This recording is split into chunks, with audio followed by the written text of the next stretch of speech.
I'm the Grace Strega, and I'm here to give you your daily collective read for today.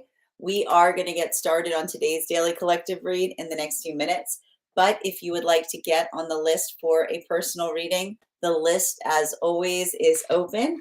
As always, it is 3 cards for a donation of $29 or more, 4 cards for a donation of $23 or more for my subscribers. Links in my bio. Please keep in mind there are 2 things I do not read for across these apps. Those are pregnancy and medical. Happy to give insight on anything in private readings, and you can book private readings on my site. As I mentioned, we are going to get started on today's daily collective read in the next few minutes, but if you would like to get on the list for today, the list is open. And prior to beginning today's daily collective read, I will be giving a brief recap of what we've been seeing in the cards over the last few days. If you would like to catch any of those full readings, you can find them on the place where we keep the photos. You can also find them over on the place where we keep the videos. You can also find them as a podcast over on my spot at Tarot Church and over on my Substack. The first person on the list each day will always have an additional card in your reading, and that is also available today for whoever gets on the list.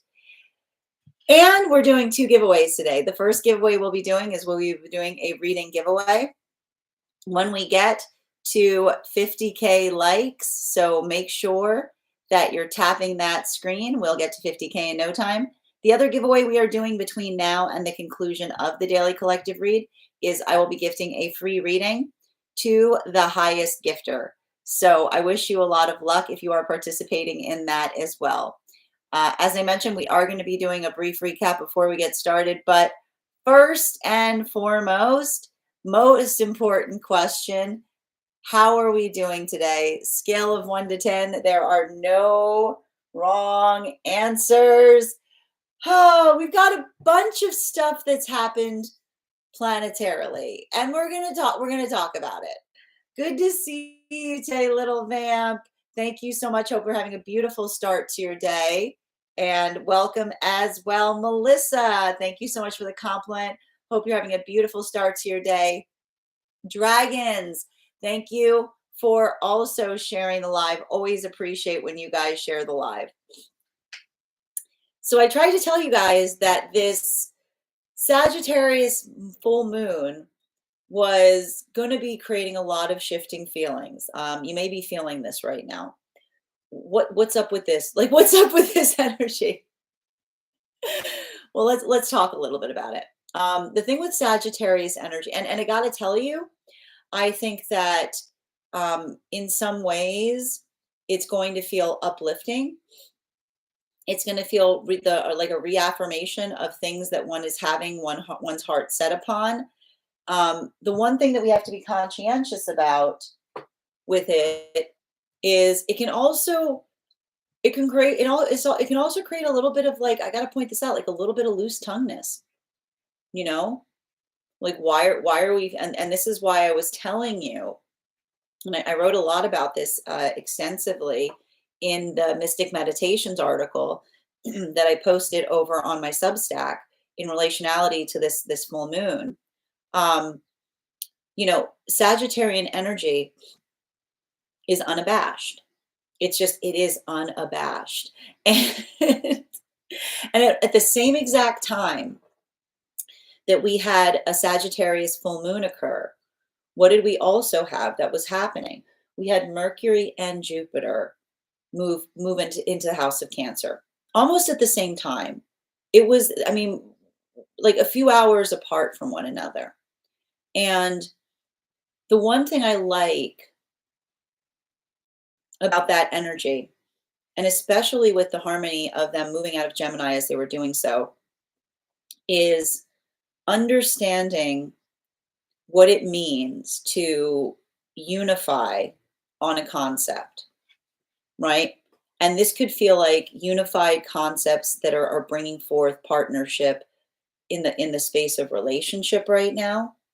It could be feeling like unified concepts as it relates to getting a better sense of one's manifestation goals. It can feel like unified concepts as it relates to being able to speak upon or to communicate upon um, something that has a lot of meaning to the self. And the nice thing that I like about the Sagittarian energy is it's all about confidence, you know. And the thing with the Sagittarian confidence that I think is so unique, and it's very different from Leo or Leonine confidence, right? Because and I think it's interesting because I feel like we often associate confidence with Leos, but Leos are it's not confidence is not like the confidence that those articulate with Leos is very different because Leos do things not because they have confidence of the self, but more in the sense because they feel like they must. Like the confidence that you find in a Leo is often one that is the embodiment of honor. Like we talk, that's why we talk a lot about the fact that we see that with a lot of the Leonine journeys, there's a lot of that space about conversating upon honor. Sagittarius is like really where like confidence dwells because Sagittarius just does not care. Okay, like Sagittarius. But they when I say don't care, you have to understand that what I mean by not caring is that they are unabashed, which means that they care tremendously. They just they don't worry so much on appearances, right? This is the confidence that a Sagittarian often brings with them. It is the confidence in feeling the holistic integrity of oneself. It is like the full package. And that's why we talked a lot about in the Mystic Meditations article this concept of allowing this full moon to awaken one's own sublime self, right? Because when we let go of the shame that we hold, when we let go of our own sense of embarrassment, when we let go of the aspects of the self, right, that we often experience wounds upon, it allows for this deeper level of healing to occur. But it's not easy, right? But I will say that that is why we saw that a lot of the partnerships that were coming together right now were deep within that magician card because I see what we're basically seeing over the last few days was the culmination of a lot of those relationships internally or externally as it relates to recognizing and identifying what it feels like to move towards partnership in a space of authenticity. And this was a continuation of a lot of the work that we saw that we were experiencing during Taurus season, which is the ability to embody one's own majesty. Now, for a lot of those relationships that we saw that are coming into formation right now, there's been a lot of slowness. These are not relationships that are coming together quickly. There's been a lot of hesitancy. There's a lot of hesitation. Why are we recognizing a lot of hesitation right now? For a lot of these partnerships, having been burned before, not in the space of someone that tried to articulate that they had the same manifestation goal as another, but an understanding that it's easy to say something, right? It's easy to articulate something. It's an entirely different thing to do it, right? These are a lot of the energies that have been letting Saturn do that work, taking time to see if one is able to bring with them, right, the magnitude of the self that follows upon the articulation of the manifestation goal, right? It's like putting the money where the mouth is. It's having the embodiment, right? It's easy to articulate that you want a manifestation. It's an entirely different thing to be able to show the ability to embody it. And this is why we see that a lot of these relationships are coming together right now, because these are the energies and the relationships that they not only see, they not only hear, right? They not only hear the manifestation that they're looking for, but they see it being energetically embodied, right? It's the combination of both. And a lot of that is also coming through because we saw that for a lot of the energy in that space, the ability to build clarity on the self is what is actively happening in a lot of those partnerships, potentially even clarifying to each other unhealthy um, thought, like thought forms of the self that they may be carrying from places of trauma, because this is what a healthy relationship does. It helps us clear away what isn't for us to be able to find who we truly are. This brings us to a lot of the energy that's coming into divine union right now.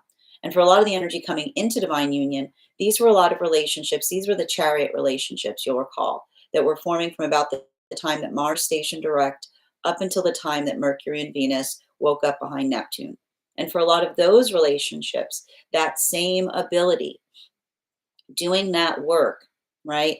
Being able not only to find the manifestation of the peace that they were looking for in partnership, because remember, these chariot partnerships, the reason we were articulating them as chariot partnerships is because they were prioritizing stability above all. They were looking for the reliability of a counterpart that allows one to move into the inner sanctum of the self.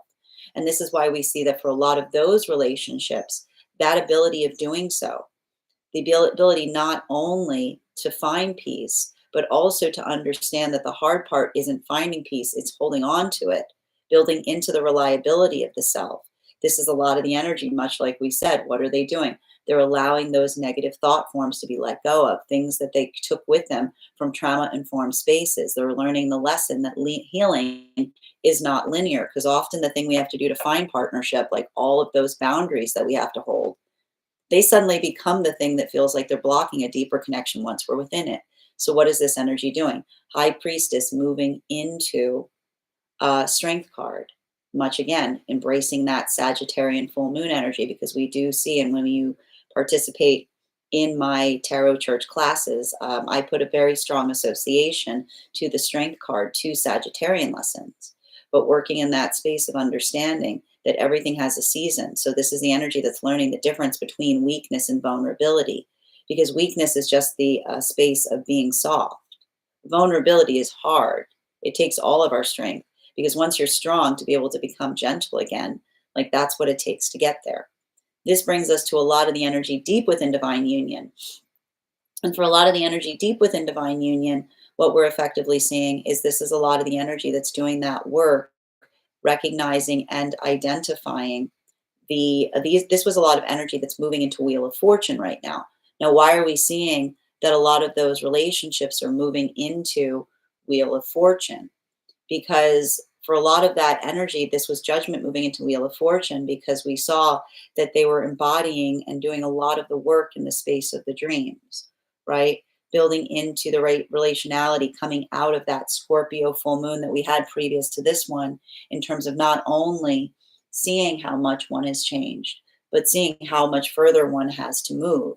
So we see even now that for a lot of the energy doing that work, recognizing and identifying that path of change, being able to understand what it takes in order to facilitate getting there.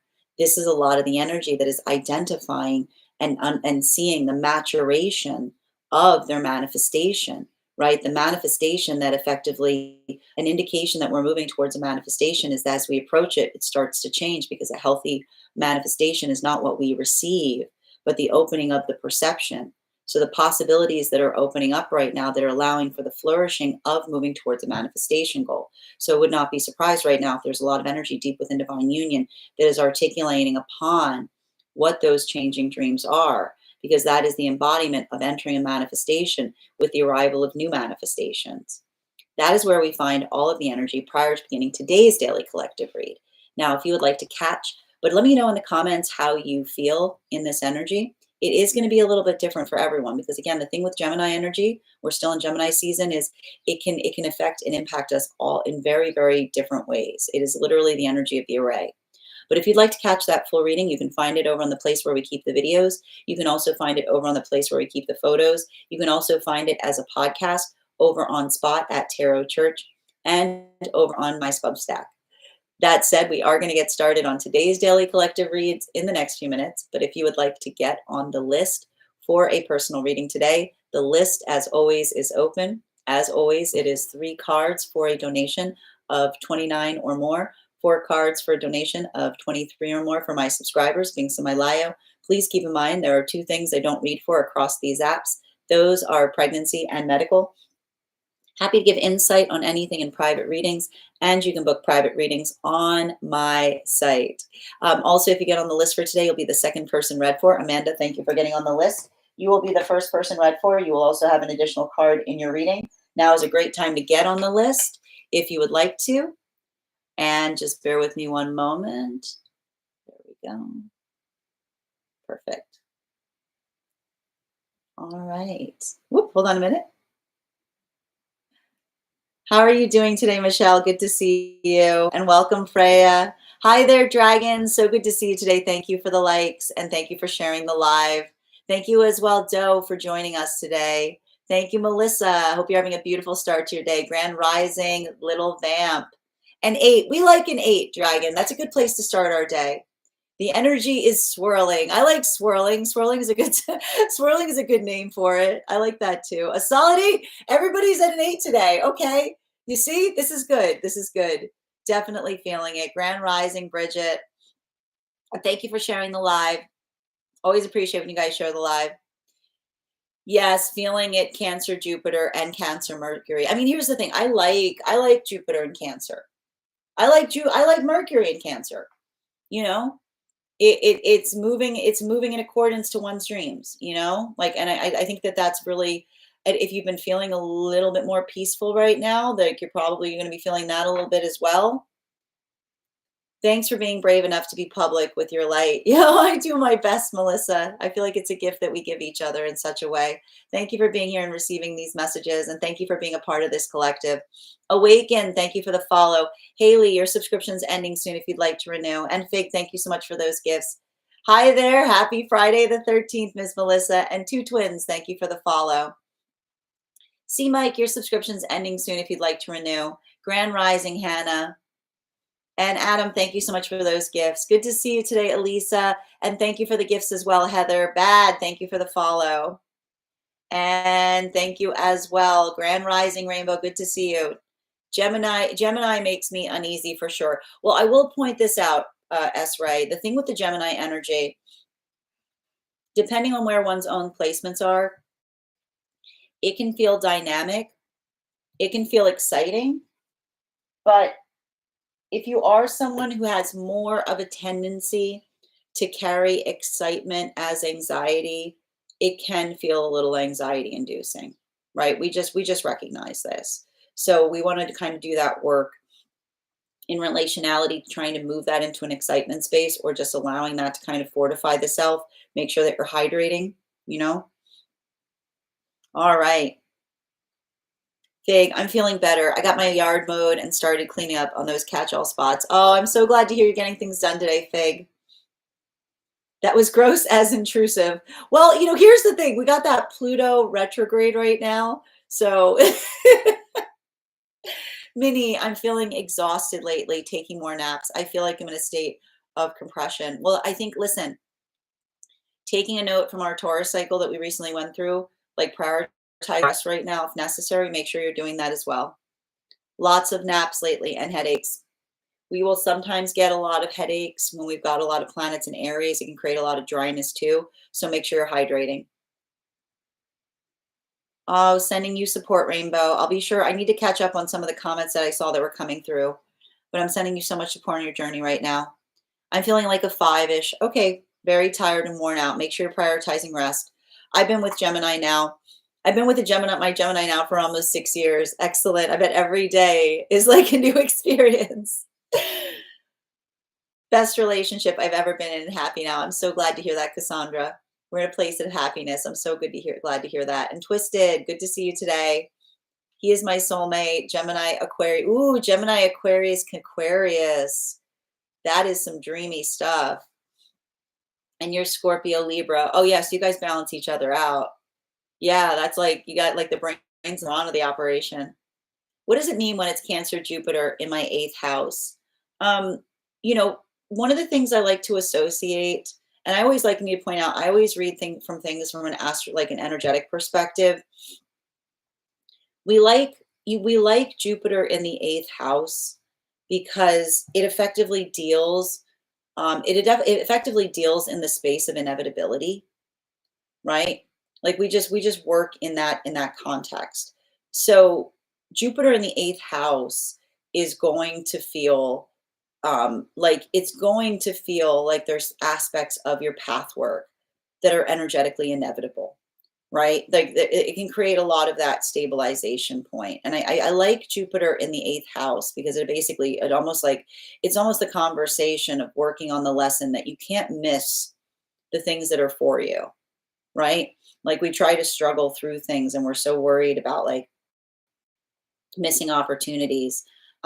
Jupiter in the eighth house is like, you can't miss, you can't miss what's for you. It's not if, it's just when.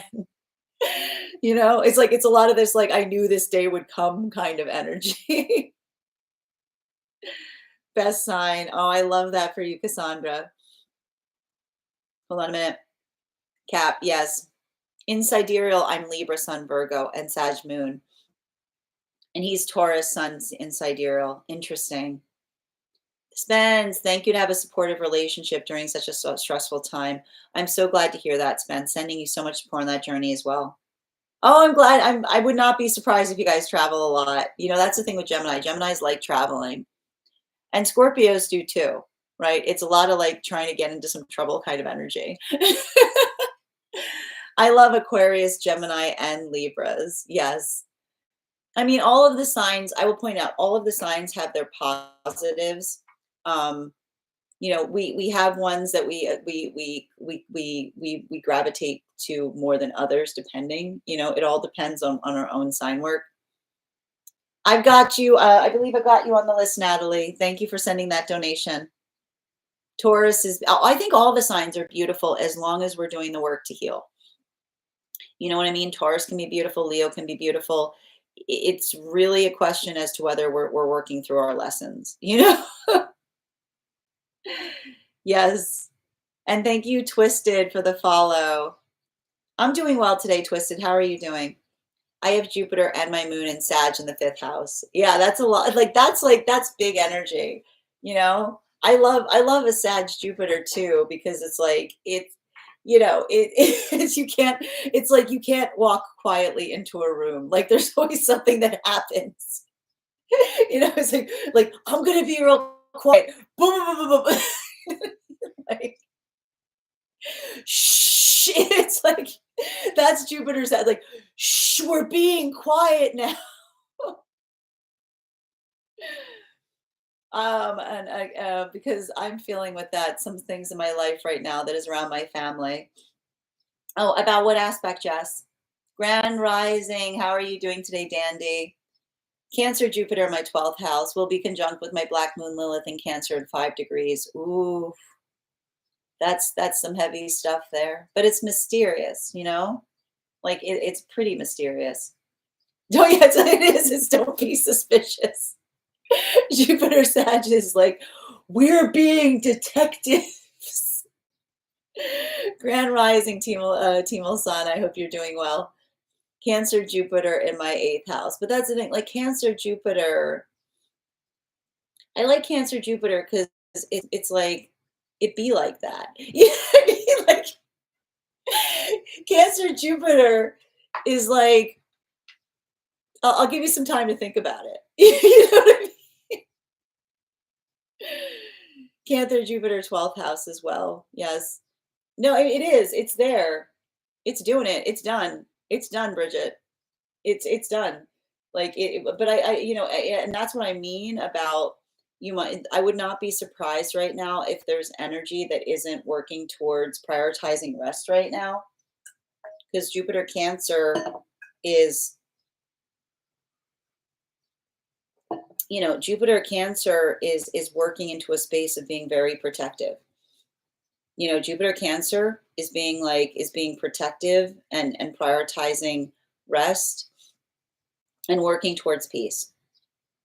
I like it in that way. And I think that there's something really lovely about the fact that we've got Jupiter and Mercury in Cancer right now, because it talks a lot about, like, I think, like, often, I often associate Jupiter energy with like this like with the solar plexus. You know what I mean? Like that to me, it's like it often has to deal with gravitas. And so often again with Mercury, I feel like we often get that more with like breath or more in the space of speaking. So, and again, we've got Leo and Mars. So I would not be surprised right now if there's a lot of work that's happening in having like heavy, heartfelt conversations, but also ones that feel like often ones that feel like, especially with Mercury on Cancer, like trying to communicate the importance of something that you need to move quickly is what I'm seeing, right? Right. It's like fast and slow, like taking the same approach, if that makes sense. It's an interesting energy to be sure. All right, rest has been coming up a lot in my cards, and listen, like this is the thing. Like I like this too. You know, the thing about it is, again, I always feel like there's these misconceptions. There's often a misconception that Taurus only seek rest. Taurus don't seek rest at all. Taurus cannot rest. I mean, like Taurus. The reason Taurus are so they're bad at resting. It's like they can't find comfortability, you know. And I always think it's really weird that everyone's like, you see sign work, you see someone striving for something, and you're like, oh, they're good at that. They're like, no, they're not good at it. If they were good at it, they wouldn't be trying to find it so much. You know what I mean? Like Taurus is not the sign of rest. They're seeking rest. They're looking really desperately for peace and comfort, but everywhere they go, Cancer. Cancer knows where rest is. Cancer is the sign of rest. Cancer is like, I like it here. I don't need anything. I got everything I need right here. Cancer's like, we don't have to go anywhere. We just stay here. You know, and I mean, like and that's the thing right now. And I just got to point out, like one of the things that we're having right now is we got Venus and Taurus, and we've got Mercury and Jupiter in Cancer. So I would not be surprised if like a lot of energy is working into the context of seeking, of feeling like restive, or feeling like wanting, like that desire of wanting to take an extra amount of rest. It's like, and it can create like you know, I feel like there's like it's like big rest energy. So I would not be surprised right now if you need more rest, if you feel like you're trying to prioritize rest. I would not be surprised if, again, tis the season, a lot of vacation energy right now. You know, like, and these are the things that we see during these path works. So, but yeah, cancers are like, I know a spot. Cancers like Taurus is like, I can't find any comfort. And cancers are like, I know a spot. It's a secret. It's a secret. No, we don't tell anybody about this. This is a little secret spot. It's like, so that's the way the rest works there for between a Cancer and Taurus. Like cancers know what's up with the place to rest. All right. And that's why, like, and that, like, you know, and that's the thing, like, cancers is all I'm very excited that we're moving into Cancer season, because I adore Cancer energy. Cancer energy is all about the niche, right? We're going to be talking about the niche, the niche. That said, friends, we are going to get started on today's daily collective read in the next few minutes. A couple of updates before we do so. First and foremost, I want to thank everybody who attended our class last week on the Temperance card. We are going to be continuing our studies into the tarot next month on Wednesday, July 16th at 6 p.m. PST, 9 p.m. Eastern. We'll be continuing our studies into the tarot with a focus on the Devil card. If you would like to become a part of that tarot class program, all you need to do is head on over to my Substack and become a paid subscriber. Your paid subscription to my Substack is your ticket of entry into our live classes each and every month. You will also, as a paid subscriber, have access to over 9 hours worth of material in the Tarot Church Library Archive. Now, it's not necessary to catch up. I will be doing my best to give you guys updates on what we've been what we've studied thus far. But I will point out, if you would like to become, if you wanted a chance to catch up, now is a great time to catch up because we've got a month lead time before that next class. So this is a great time if you wanted to start having a few classes per week. Now, if you become a founding member, you'll have full access to the entirety of the Tarot Church Library Archive, and that is access to over 14 hours worth of material in the archive. So you could effectively do between 15 hours now, between now and next month. We're looking at you could do 4 or 5 classes a week if you wanted to catch up and meet us where we're at.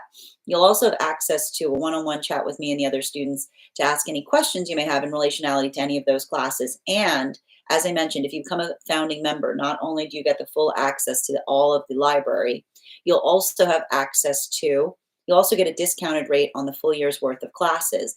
And you will also have access to, if you choose to receive it, a complimentary one-on-one mentorship class with me, where I will meet with you personally in order to assess where you are on your own personal tarot journey and give you the best insights in terms of how to utilize those classes to the best impact towards your personal tarot goals going forward. One of the things I tried to do in these classes was make them accessible to the absolute novice tarot reader as well as the seasoned reader. There's definitely something there for everyone. Don't let your lack of experience or your robust experience prevent you from joining us in these classes. And even if you don't become a founding paid subscriber to my Substack, I would encourage you to follow me there to stay up to date on any new offerings or services. I also post my weekly newsletter there, which will let you know about my in-person events as well as my online live schedule. I also want to let you guys know that on top of my standard life path, I also post there my mystic meditation articles, which will give you an update on what we've been seeing energetically in article form. I just did one and I talked about what we can expect or what we're now experiencing, having gone through the Sagittarius full moon. I also want to let you guys know that on top of my standard life path readings, I also offer mentorship classes. These are for any of my clients that are seeking a more personalized educational experience with me. I take a very limited number of students for this reason, as those classes are focused on each individual's personal spiritual goals and journey work. Those classes can be purchased on an individual level or as a monthly class series, weekly or bi-weekly as your schedule permits. Also, for my clients that are seeking more consistent weekly tarot support, I'm very happy to offer weekly tarot insight packages. That is a package of 4 30-minute readings, again, weekly or bi-weekly as your schedule permits, so that you can stay more consistent on your personal journey. I'm also very happy to now offer dream interpretation readings. You can purchase them per dream or as a series. If you purchase the dream interpretation reading series, I would encourage you to start to keep a dream journal, as we will meet weekly or bi-weekly with that journal and utilize the tarot to understand the key themes and messages coming towards you in the dream space. That said, we are going to get started on today's daily collective reads in the next few minutes. If you would like to get on the list for today, the list is open. You will be the 3rd person read for. If you get on the list at this time, it is 3 cards for a donation of $29 or more, 4 cards for donation of $23 or more for my subscribers, links in my bio. Please keep in mind there are 2 things I don't read for across these apps, pregnancy or medical. We do angelic guidance here, highest priority messages from spirit. We do pet readings, we do animal spirit guide readings, we do mediumship. The only things we don't read, you can find the full list over on my tree that has links in it in my bio.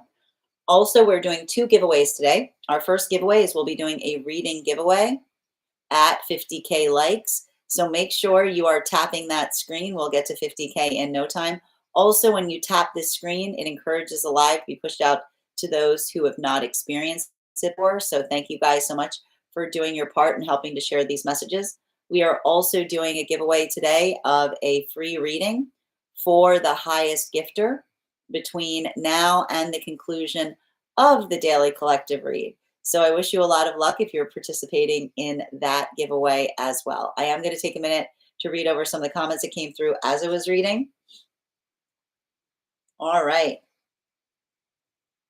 Yep. Working on my piece, and anyone that gets in way or in the way of it, watch out. I like that. I like that. And that is a real, that is quite an Aries way to talk about peace, little vamp.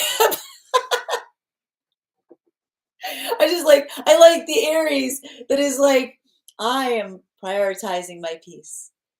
And if anybody gets in the way of my peace, I will destroy them. That's an Aries.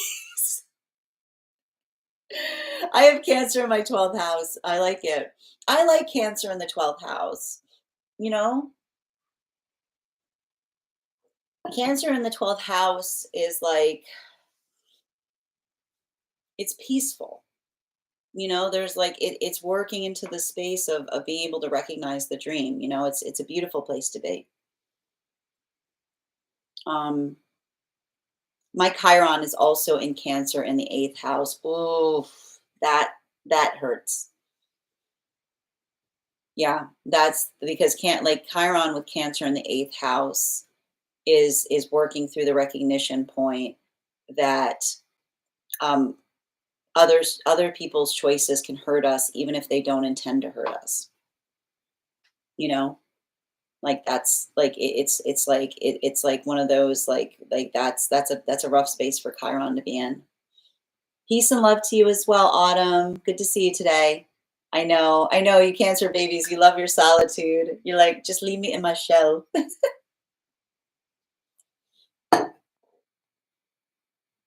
Yep. I am a Leo rising as well. I love a Leo rising. A Leo rising is great. You know, Leo risings can often be like, you know, I like Leo risings because it's like, I always love it because every time I meet a Leo rising, they're like, you know, I'm very modest. I'm like, no, you're not. Leo risings are like, you know, you know, it's like there's like they like it's like the desire to be like it's like, you know, like, oh no, what do I do with this microphone? La da da. Like, it's like, oh, I may have said a couple times. Yeah, you know, I just did a few things. Blah blah blah blah. Like, it's like it's always like that like just like that natural like just waiting for the moment, not like going for it entirely, but just like waiting for the moment. You know, I couldn't ever. And then minute someone pushes you, it's like that's a Leo rising. Cancer in the 6th house. That's like wanting to do something. That's like wanting to work with something that involves your dreams. Like you'll do well if you have a profession where you can tap into the dream space daily. You know. All right. And who gave me that wild helmet when I was reading? Was that Michelle? Michelle, I loved it. I think you're top right now for highest gifter. Thank you for that gift, by the way. All right. I always wanted to make a Sleeping Beauty ride at Disney World where it just had beds for naps. Oh my gosh, I would adore that. Would be parents need that. That's brilliant. You know, like we go to sleep now. We go to sleep for 20 minutes. Peace out. That's brilliant. Long dark ride, good naps. That's 12th house Cancer for you. I like that a lot. That's perfect. My 12th house is in Gemini. Cancer is within the 12th house. Ooh. That's interesting. Hi there, Coco. How are you doing, dear? Hope you're doing well today. I'm looking forward to finishing up the last tarot card in August of 2030. It's not we've got our work laid out ahead of us. But here's the thing, it's not gonna be 2030. Okay, it's not gonna be 2030, Rainbow, because the thing is, and I've been trying to work through this, and I'm gonna try to get feedback on it. I don't think we're going to need a whole class for each individual minor arcana. I just don't. Because you have to understand, like the thing you have to understand is the Smith-Waite system introduced the allegorical depictions into the minor arcana. So there isn't as much of a history for us to go through. So I think that we're going to be, well, I'm still trying to take the shape of it, but we're gonna do them. They're gonna be bundled, basically. I'm still working on how we're gonna bundle them, if that makes sense. But it's a good joke. I know. It's a good joke. It's a good joke.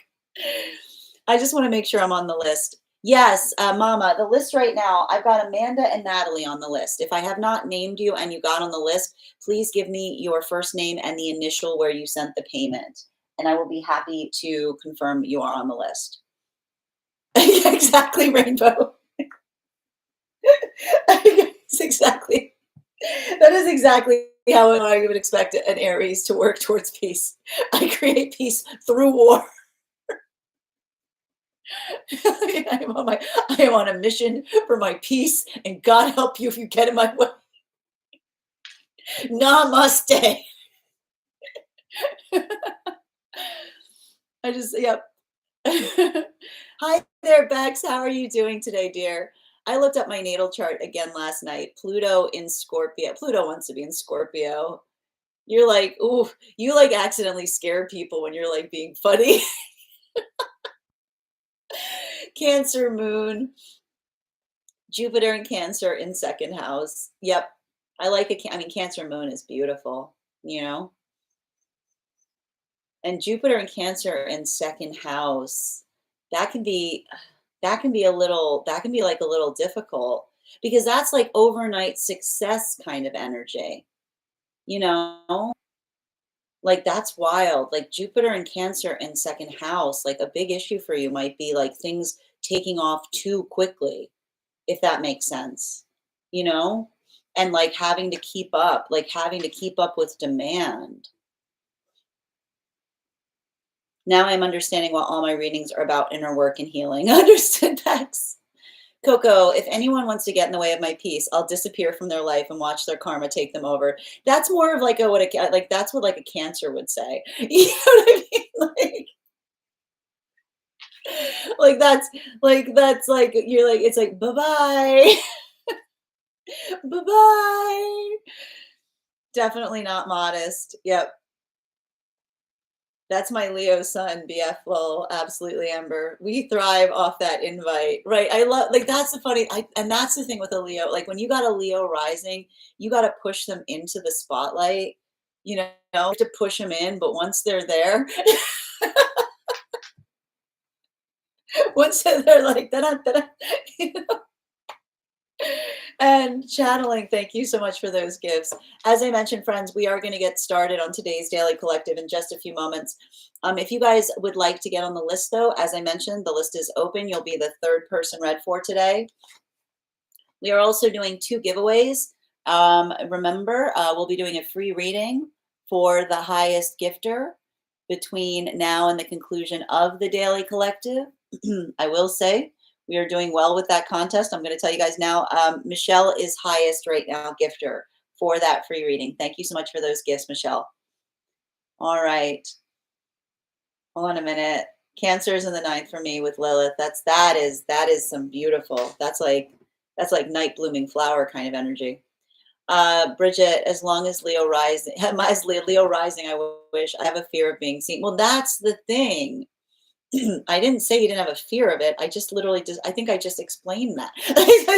I never said you didn't have a fear of it. I said you're very good at it once you're there. That's what I said.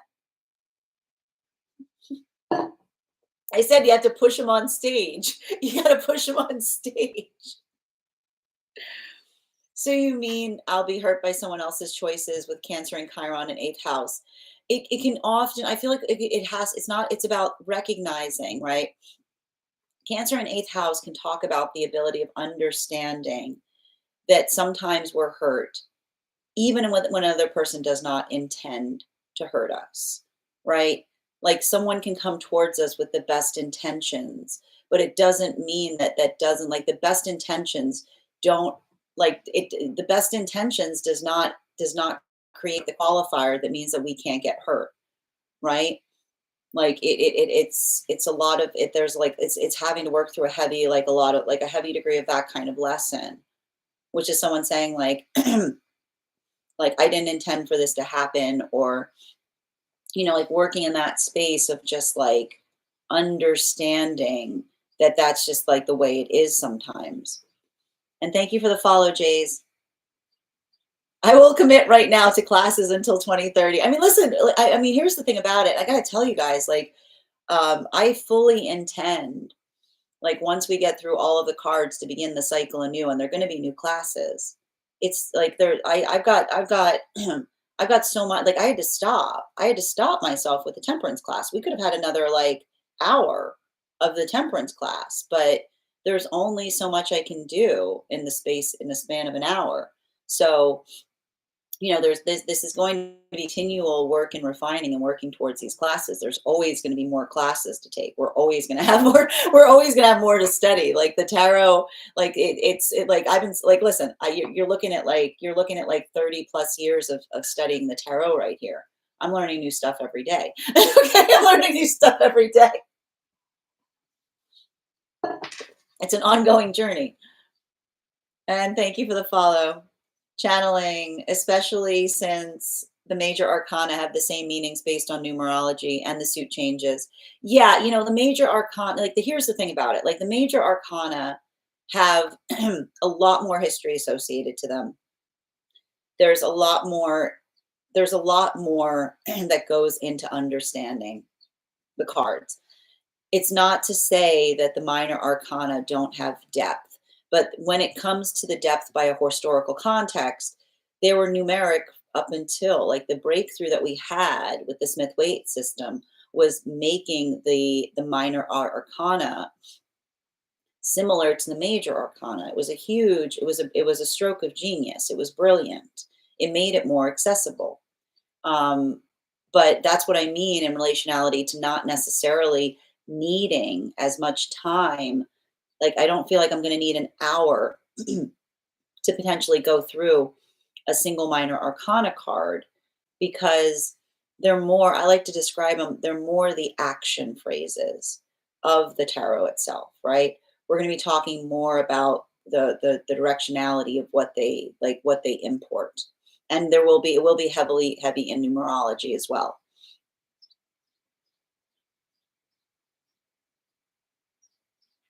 Yep. 2027 to 2028 then. Exactly. Thank you, Heather. Heather. Yes. I I have so much Cancer in my chart. I start out as an Aries, then the waterworks turn on.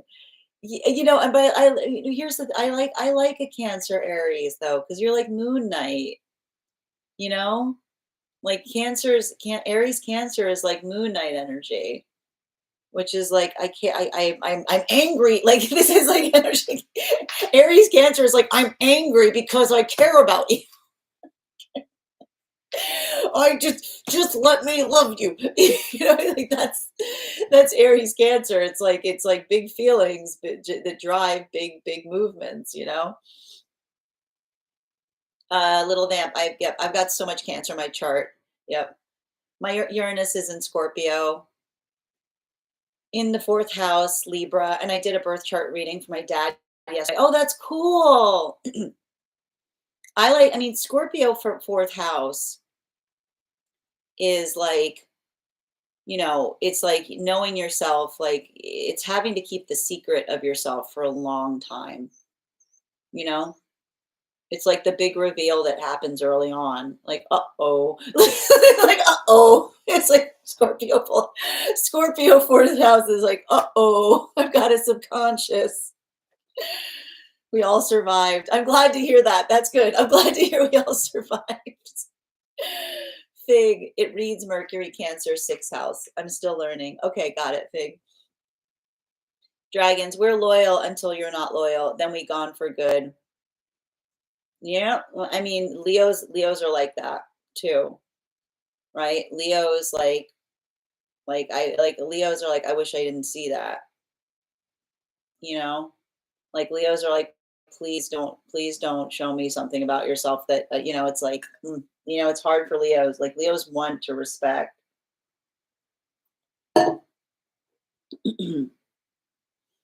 Pisces and Capricorns are also experts at if you finally push past their limits, they are gone. No, that's true. Pisces,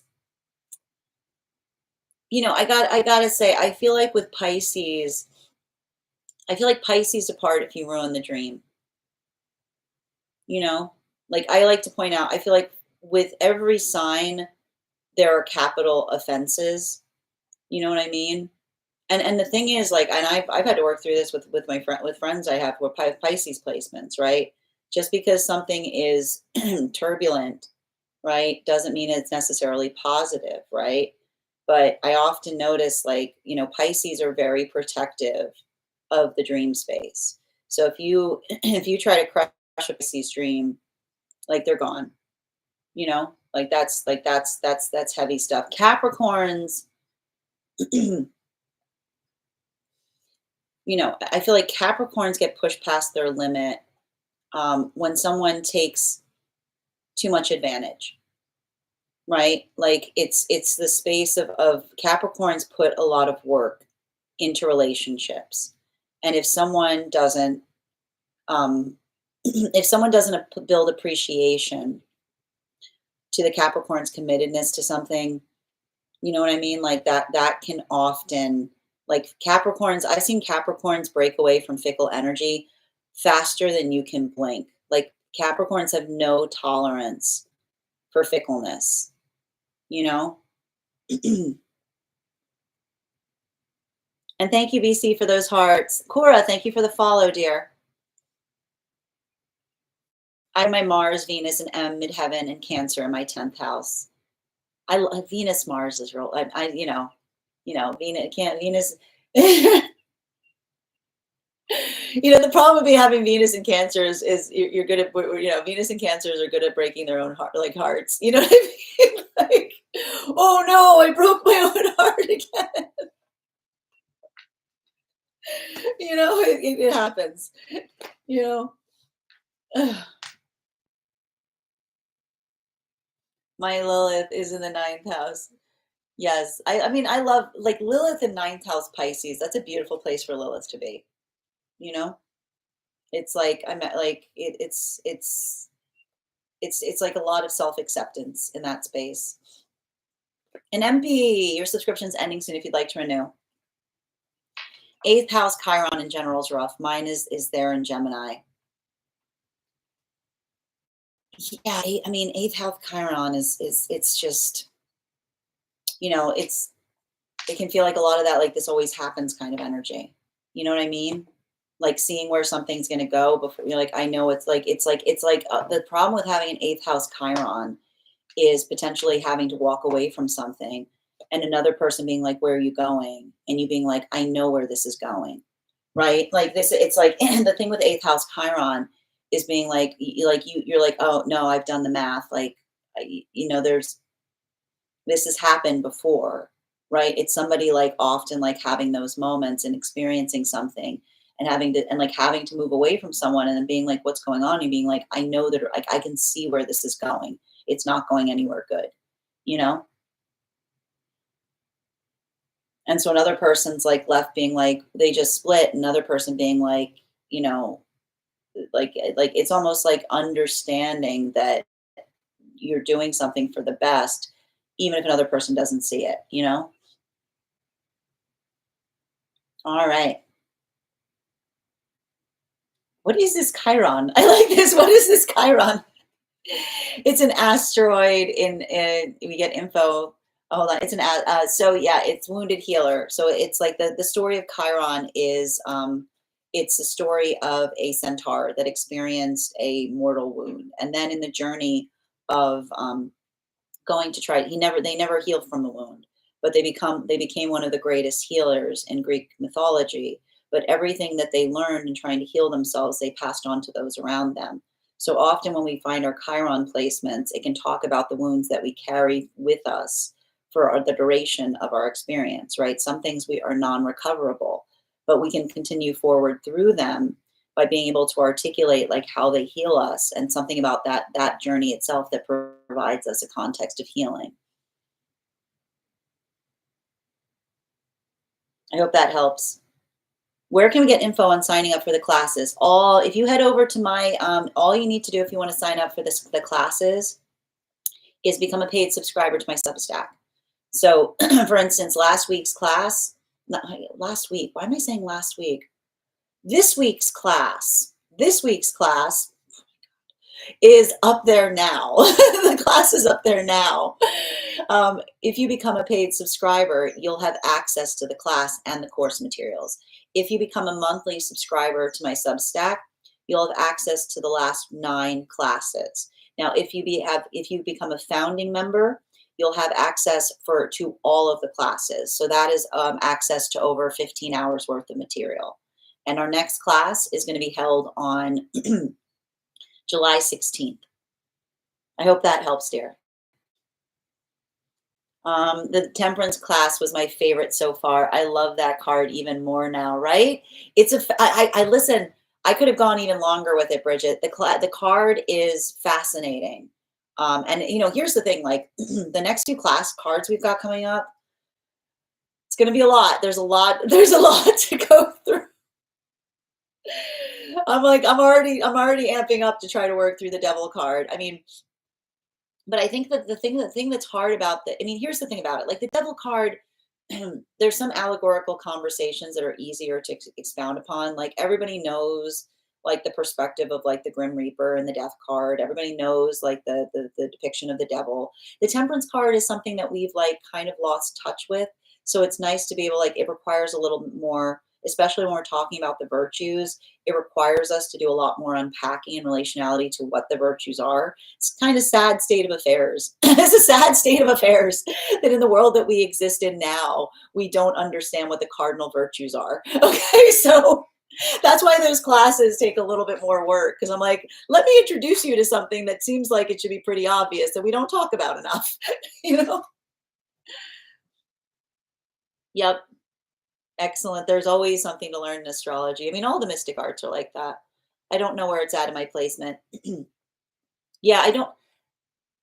I like and I know other people have a different opinion of this, but for me, the way I like to read into a person's Lilith is how they're seen as the villain, right? Like I know, and I know that it's because it's like it's working through the unconscious space, right? It's working into the space of how another person perceives us. And I like the fact that when we talk about the journey of Lilith, we see someone who like was cast aside. We see someone who had to move away from something, but we don't even know the full story, right? Because it's the articulation of a story, not from the perception of the person that it occurred to.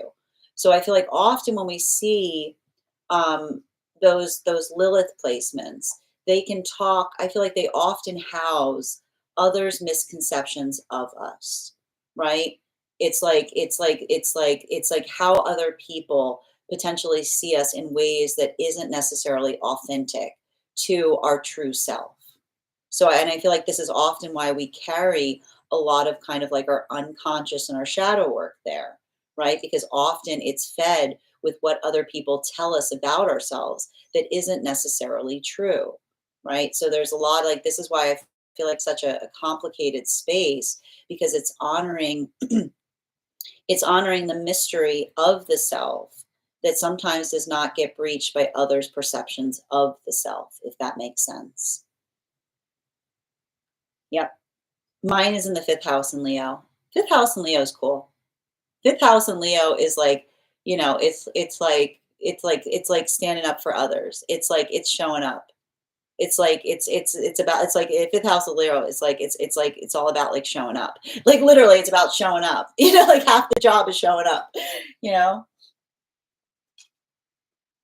Any good astrology chart or app will list it because it's important. Yep.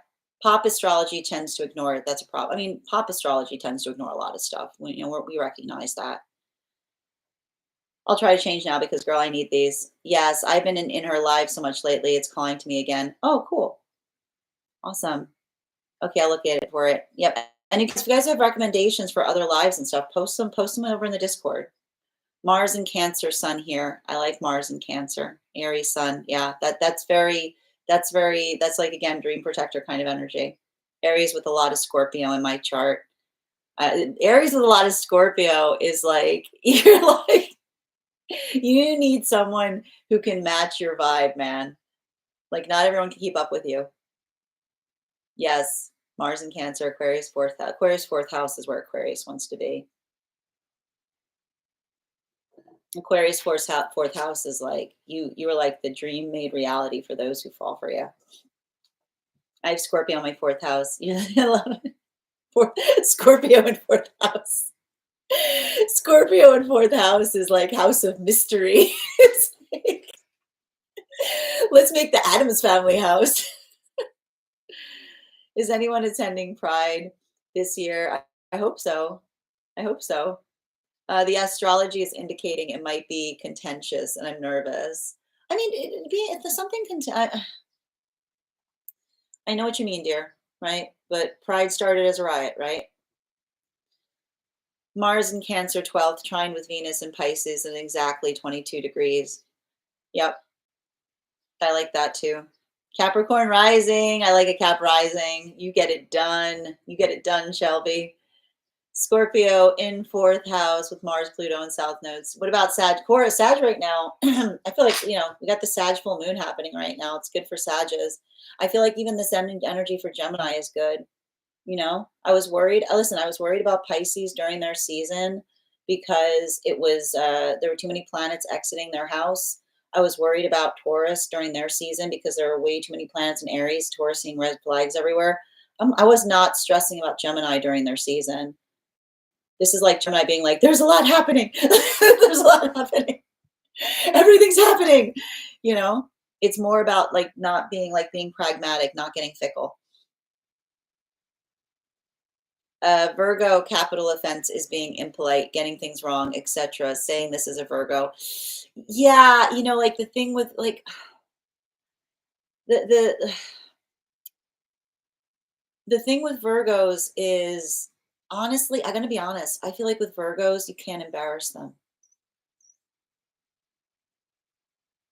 You know, like like Virgos with embarrassment. It can be very like it can be very difficult, right? And this is why, again, this is why sometimes Sages and Virgos, man, this is why sometimes Sages and Virgos have a really hard time together.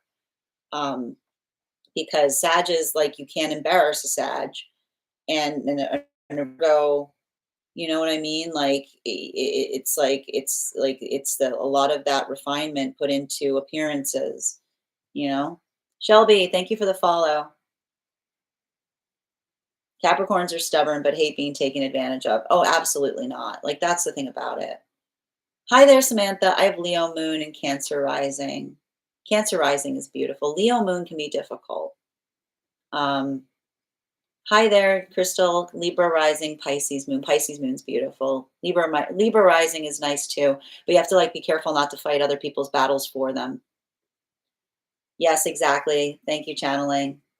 We also hate conflict. Yeah, with Uranus and Scorpio at 16th degrees and Psyche and Scorpio. I mean, Uranus and Scorpio can be sometimes be difficult too, because it makes you feel like it's hard to reveal the self. I don't think we're a bad sign. I think we just hate wasting. Nobody, no, there's no bad sign. No, there's absolutely kidding. All the signs are beautiful, right? But I agree. Like, there's certain signs that there's no greater like offense than wasting their time. Aries are like that. Capricorn are like that. And Gemini are like that. You know, I'm Venus and Aries. Oh, I know, but like you just need someone who's going to fight for love the same way you do. Yes, we are going to be pulling cards for subs. We always pull cards for subs, but we're going to do that at the end once we do the personal readings. We do have to get started on the collective. You guys got me talking. Moon and arrows, beautiful. I heard Lilith placements described as will of the wisp. That's a really good way of describing it. Like again, something that drifts away. Confirmation for me. Thank you, little hawk.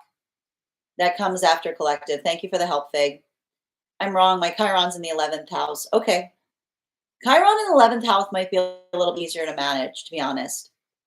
Hi, Kay. Good to see you, dear. About to get started on the daily. I just checked. My Chiron's in Scorpio in the first house. So that's like, or like early childhood wound potentially related to shame. Oh, my Black Moon Lilith is in Cancer, 5 degrees. I like that. That's a good place for it, though. You know what I mean? Like, that's a beautiful place for a Lilith to be. My dad was Black Moon Lilith Cancer, exactly conjunct his moon. That is wild. There are things you don't know about your dad. Sag also in Chiron, same person, different energy. Yes. Yes, you can get on the list for a mod reading. I'll add you right now, okay? And if anyone else wants to get on the list for a reading today, you'll be the 4th person read for. We need to get started on the collective. Good to see you, Miss Nikki. We're about to get started, Maria, on the collective. Lilith, Leo, 5th house, Sun in Leo, 5th. I feel like I'm always hiding my light. Yep, that'll do it. I think you've nailed. You gotta work on like help. Like it's okay to show yourself to others. I have Aries, stellium ruled by Scorpio. Yeah, that can be like I'm out of here kind of energy. You know what I mean? None of your business. You're like my business becomes you don't get my business until I trust you. Scorpio, my 3rd. Yep. Aries with Cap, rising. Family pride party. Ooh, that sounds like fun. Rainbow. It's more important than ever for all of us to show up. I completely agree. I totally agree that everybody should be supporting Pride right now. Another family Pride event next weekend. I'm very happy to hear that. Hi there, Kath. Good to see you. Leo Sun, Libra rising, Scorpio moon. That's beautiful. I mean, Leo Sun, Libra rising. They honor each other, right? I would not be surprised if you're very protective of those you care about, right? You're like, I don't care. Like, I don't care your reasons, you know? I'm also Venus Aries. Oh, we got another Venus Aries over on the place where we keep the videos, Samantha. I think Venus Aries and Leo Moon are funny together. They are funny together. They are funny together. I made you this. I made you this. I did something for them. They're never going to know it. All right. And Lilo, your subscription's ending soon if you'd like to renew. Hi there, dear. You hit the nail on the head with the embarrassment on the Virgo. Yeah, man. I will never take you any, like, it's like, I can't take you anywhere, any energy. Very, yay, collective time. We do love a good chat. Yes, I know. I enjoyed chatting with you guys. I thought I might have missed the collective. Nope, nope, nope. You're good. We were waiting for you. You see that? We were waiting for you, Haley. How do we get added? Amanda, all you do is send the donation and you'll be added to the list. Guys, please thank Kay Megan for their help moderating today. Can you get on the list today? You absolutely can get on the list, Kath. I'll add you now. You said you won 100K on Wednesday. Let me just confirm. Wednesday. Was it Wednesday? Yep, you're right. I got you here. Cool. All right. If anyone else wants to get on the list right now, you'll be the 5th person read for. I'm out of here. None of your business. Yep, that's my reading me to fill. Yes. And again, and I feel like I feel like with you, if someone tries to snoop in and something they haven't told you, whew, happiness here about the Pride events. Me too. Yep, lots of Aries Venus in here. I like that. Yes, you're right. I'm very protective. Mars Aries, yes. Haley, thank you for purchasing that subscription, dear. All right, guys, let's get to it. Let's get to it. We got stuff to do. Let's start. We got a lot of people to read for, so let's get started on our collect. I'm not even ready. You see, that's the kind of day we're having here. This is very much the vibe coming out of a Sag full moon, man. Very much the vibe. All right, hold on a minute. We'll be ready just a sec. Bear with me 1 second. We'll be fine. Everything will be fine. Give me a minute. There we go. All right, let's do it. There we go. That's better. Welcome, everyone. Happy Friday. I'm the Grace Strega, and I'm here to give you your daily collective read for today, Friday, June 13th, 2025. What are the first 2 cards that we're going to get started in today's read today with? Come on. Okay, you're going to come out together. All right, we had 2 cards that we're insisting on coming out together. Ooh, we've got the Ace of Swords. Ooh, and the Knight of Cups. with the Strength card in its reversal. That's beautiful. This is some beautiful energy we're seeing here. And I mean, I want to describe this. This is like the come down of that Sag full moon energy. One of the things that we talked about is a lot of this, and I talked a lot about this in our Mystic Meditation article over on the Substack. This was a beautiful, this is a beautiful energy that we just moved through about in the space of being able to embrace the sublime self, right? It's coming into that space that allows for that context of like the flourishment of the self, as it were. And I feel like a lot of the work that we're seeing that's happening right now, and I'm not surprised to see this. This is often a lot of the work that we go through during Sagittarius cycles. It feels like unabashed energy. And what is unabashed energy?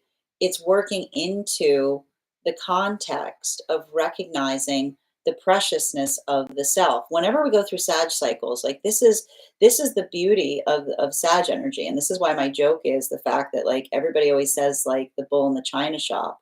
And I feel bad for Taurus whenever they say that, because there's never been a Taurus in their life that would ever deem to be a bull in a china shop. It's like Taurus would be like, that's not me. I would never. It's a Sag. Like a Sag is the bull in the china shop, because like Sages, they're unabashed. They have that, like they have that quality of like energetic recklessness to them in a way, because it's like when you embody yourself so much, you don't think about yourself. Like you don't think about it so much, right? This is often why like those with Sag placements have a tendency of being a little bit clumsy. It's because it's the embodiment of the self that you recognize and you hold yourself preciously, right? Even when you go through something that is difficult, or even when you go through something that like another like that we work through, like we learn, we find, like, and that's what we talk about with a healthy spiritual journey, right? It's not one, and I keep on hearing, like, I feel like there's something really important that comes through this particular full moon in the relationality to like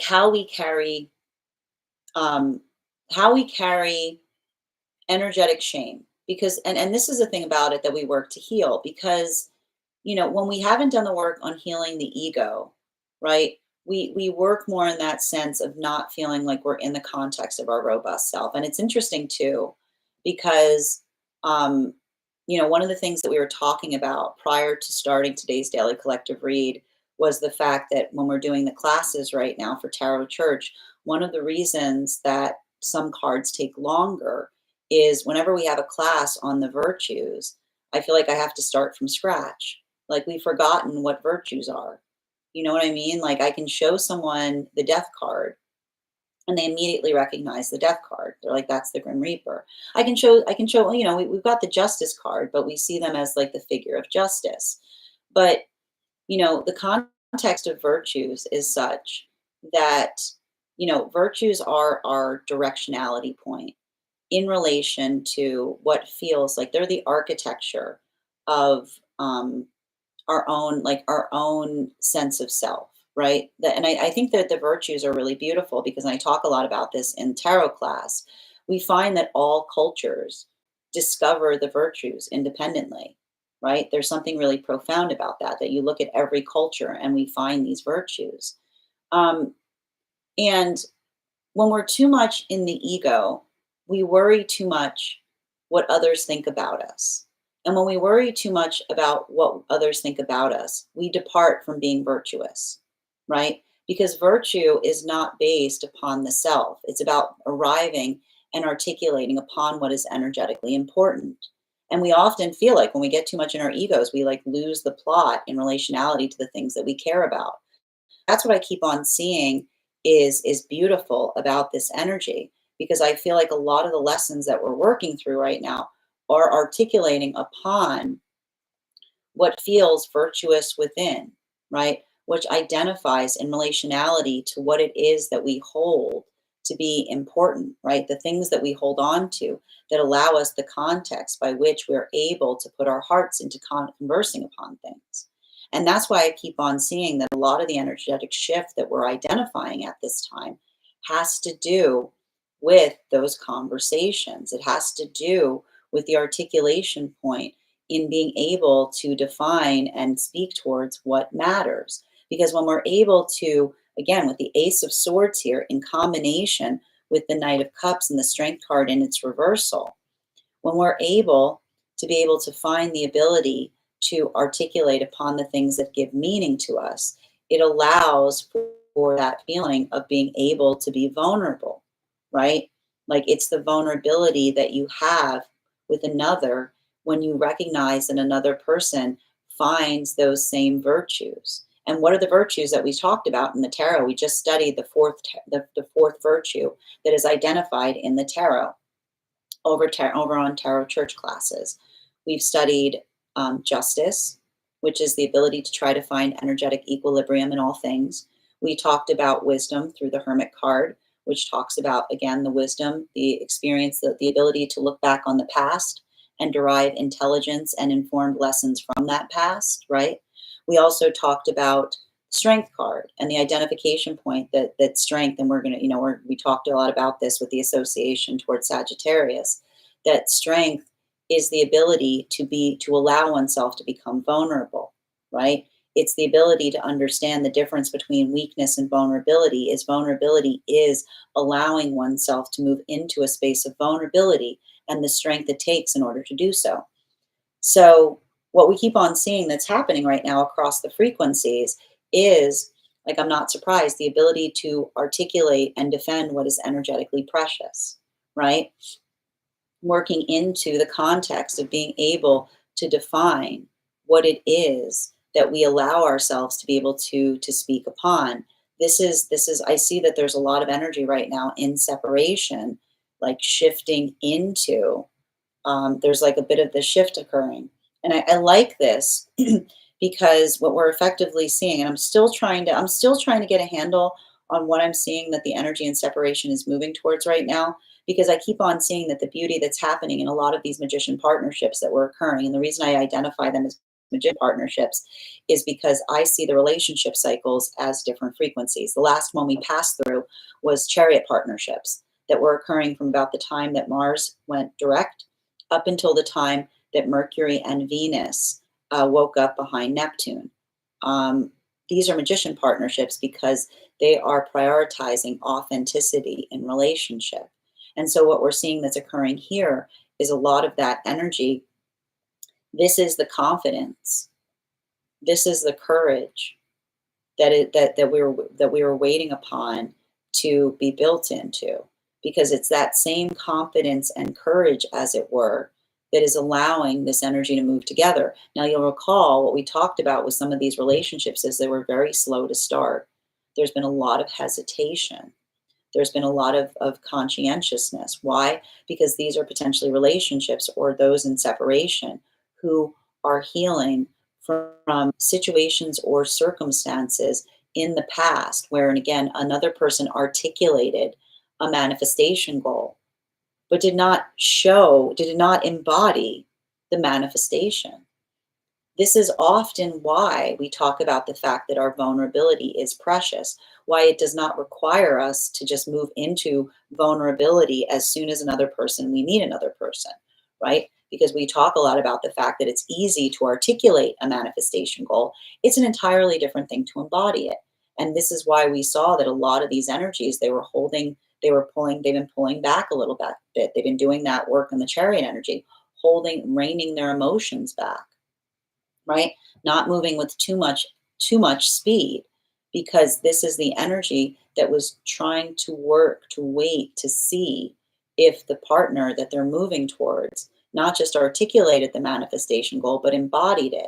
And what we saw that was happening over the last few days, especially with a lot of that work that we saw in relationality to auric contradictions, right? Potentially building into conversation with another to such an extent that you say something and another person clarifies you of it, right? Dispels the unhealthy illusion of self that you may have brought with you from an unhealed experience. This is a lot of that energy that is finding the confidence to be able to move towards each other with more of that trust. This is the formation of trust in those relationships.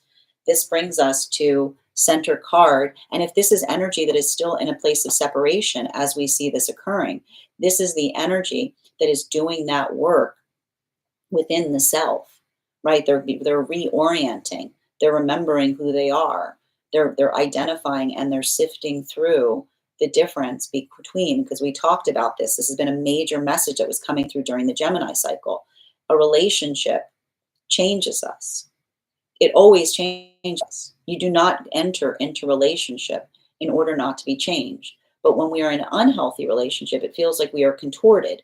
It feels like it twists us. It feels like it bends us in ways that we don't desire to be bent, right? It's sometimes why we start to build into that space of feeling like we're losing ourselves in unhealthy partnership.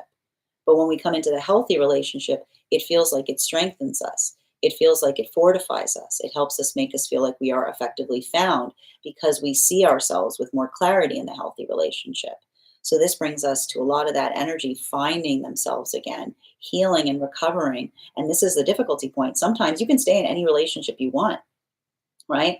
But sometimes if you're in an unhealthy relationship, you have to imbibe the lie of the self in order to maintain existing within the connection of the relationship, right? Like that is often in our a space that we see. So this is a lot of that energy that's clearing themselves of the lie that they effectively had to maintain about themselves in order to be able to exist within the relationship that wasn't necessarily healthy for them.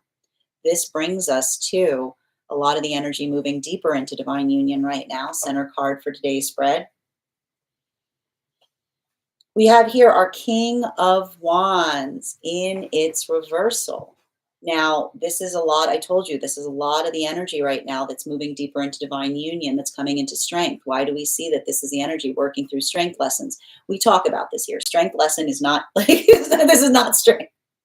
It's not the strength card does not have someone lifting a heavy thing. I just want to point this out. Okay. There's a reason why the strength card doesn't have a person lifting heavy things. We talk about this in the strength class that I teach. Strength, the strength card that is embodied is working into the context of vulnerability, right? Why is it like, why is there such a peaceful that is the ability of understanding that this is often what it feels like when we learn how to be vulnerable, right? You're like, vulnerability? You mean that thing that hurt me in the first place? The whole reason I went to become strong? The whole reason I went to have standards? Yes, that. Because the healthy relationship understands that healing is linear. Sometimes when we're building into the context of relationship, in order to find that relationship, we have to be good at holding our standards. We have to be good at being able to identify and recognize what those standards are in order to build the healthy boundaries necessary to find partnership. And then once we build into the healthy context of partnership, we then have to work on easing them, right? The very same thing that we had to work so hard to put up, we got to learn to take down. So we do that work in terms of easing those. And I can see even now, this is the energy that's moving deeper into divine union, because this is the energy that's able to say, the only thing harder than learning to be strong is learning to be more vulnerable.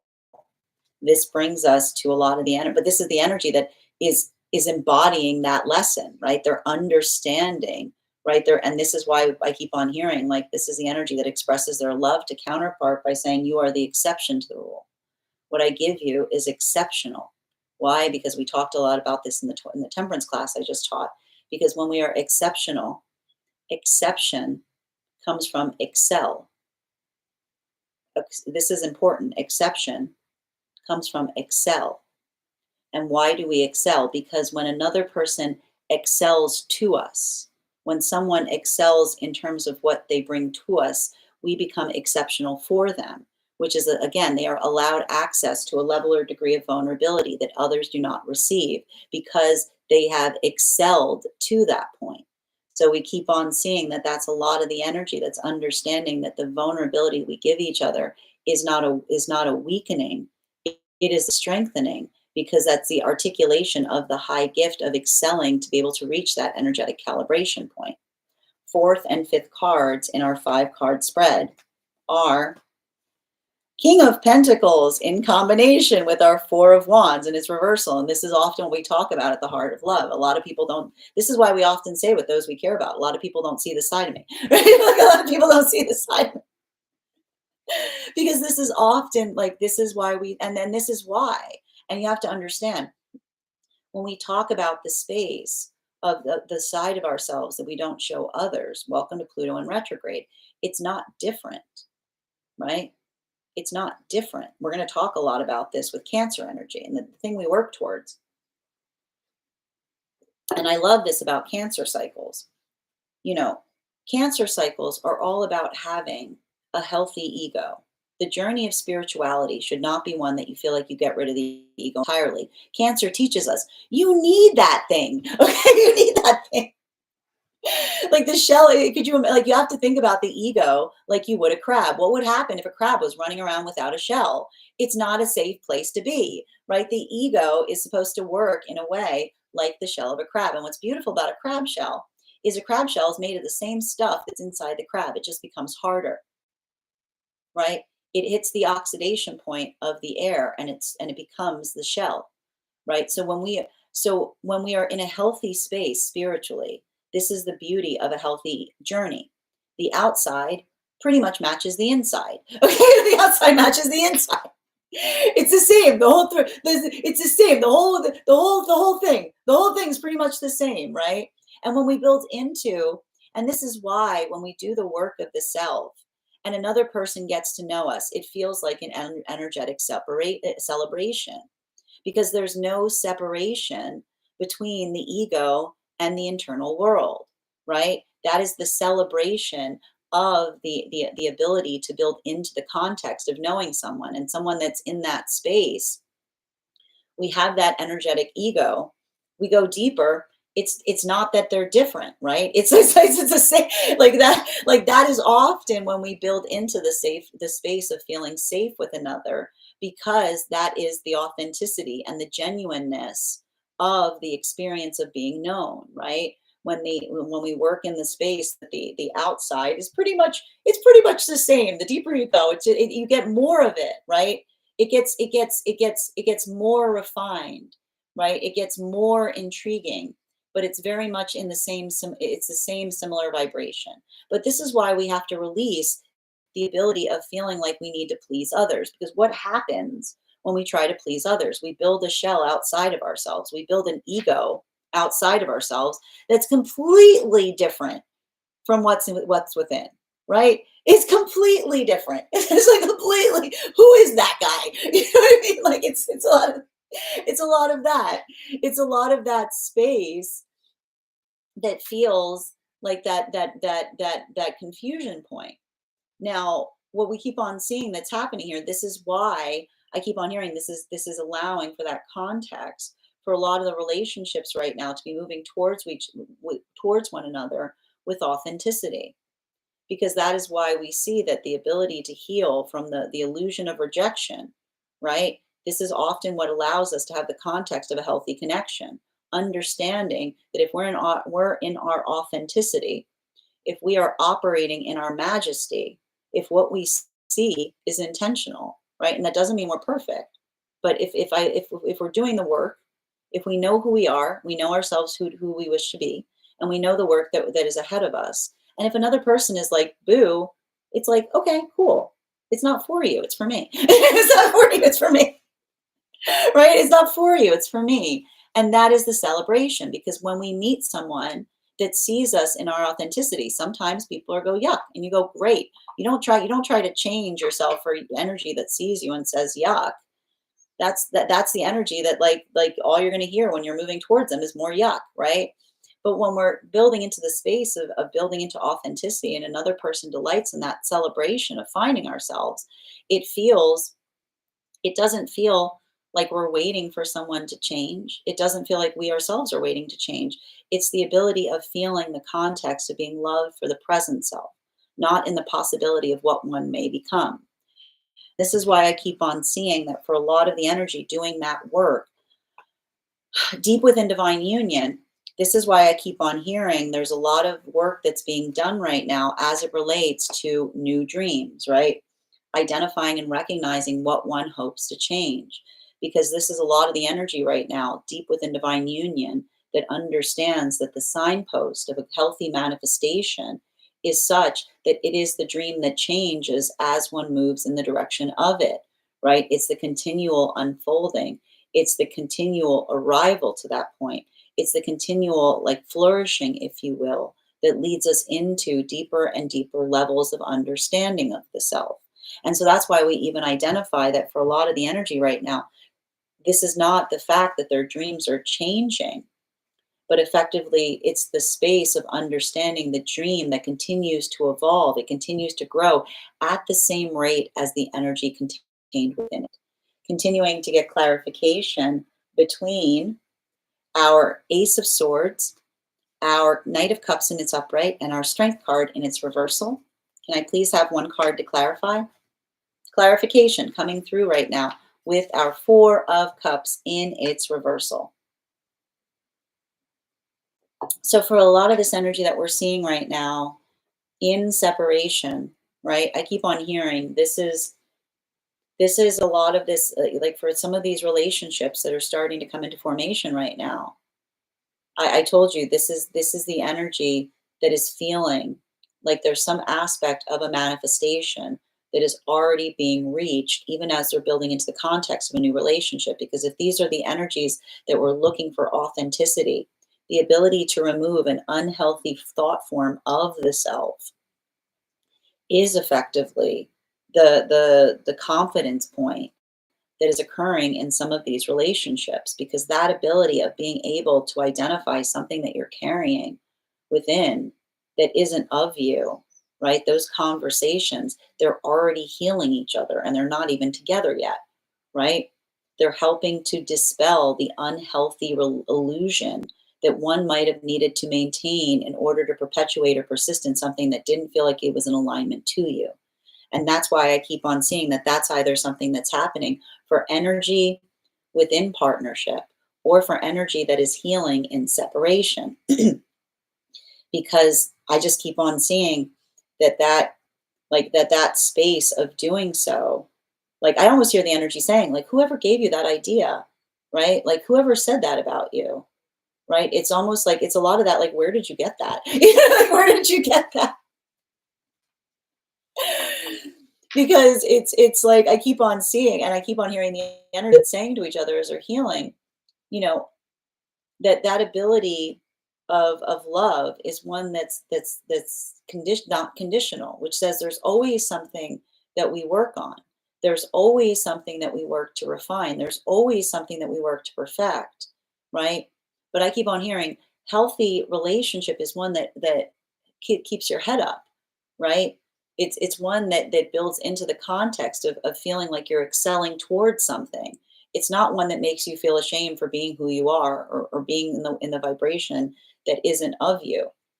And that's why I keep on hearing that for a lot of the energy doing that work, the consideration, the perspective, the shift of perspective, this is what's building into context of the energy feeling not only the manifestation that another person articulates, but seeing the embodiment, right? The embodiment of the manifestation. Continuing to get clarification between our Strength card and our Knight of Cups in combination with our King of Wands in its reversal. Yeah, this is often a space where trauma lives, right? And this is often what is difficult when we're too much in our ego, because when we're too much in our ego, um, I'm not surprised to see a lot of this work coming through, particularly with all of the energy that just moved into Cancer. When we have an unhealthy ego, right? The outside doesn't match the inside. The outside doesn't match the inside.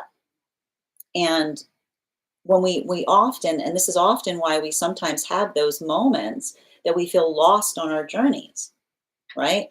we have moments if we work too much where the outside doesn't match the inside. This often creates like that those cracks in the foundation of ourself, right?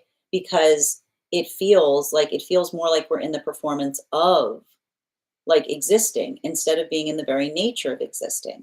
And so that's why I keep on seeing that I feel like there's a lot of work that energy is working on right now, recognizing and understanding the value, and I keep on hearing the value and the power of virtues, because virtues are not about seeking energetic approval outside.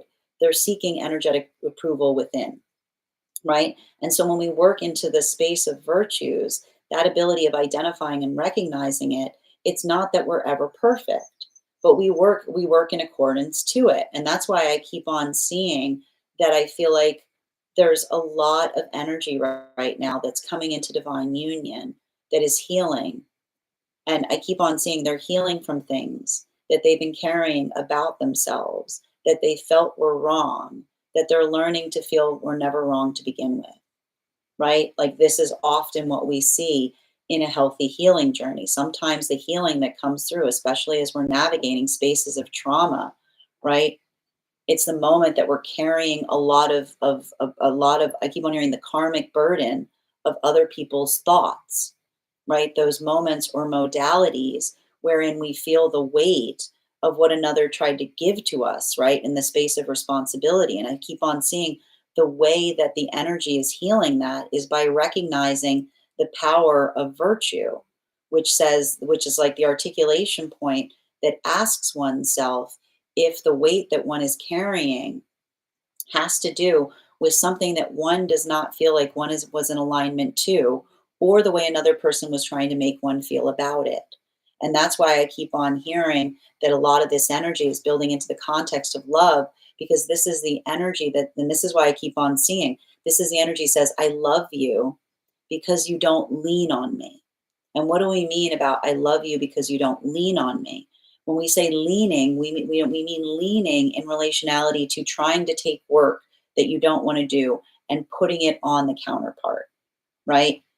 Trying to take the architecture of responsibility and trying to project it onto the counterpart is often the space of saying, like, we start to lean in on each other when we start articulating and saying, you're not meeting my needs, right? You're not coming into the context of effectively being like what I desire you to be.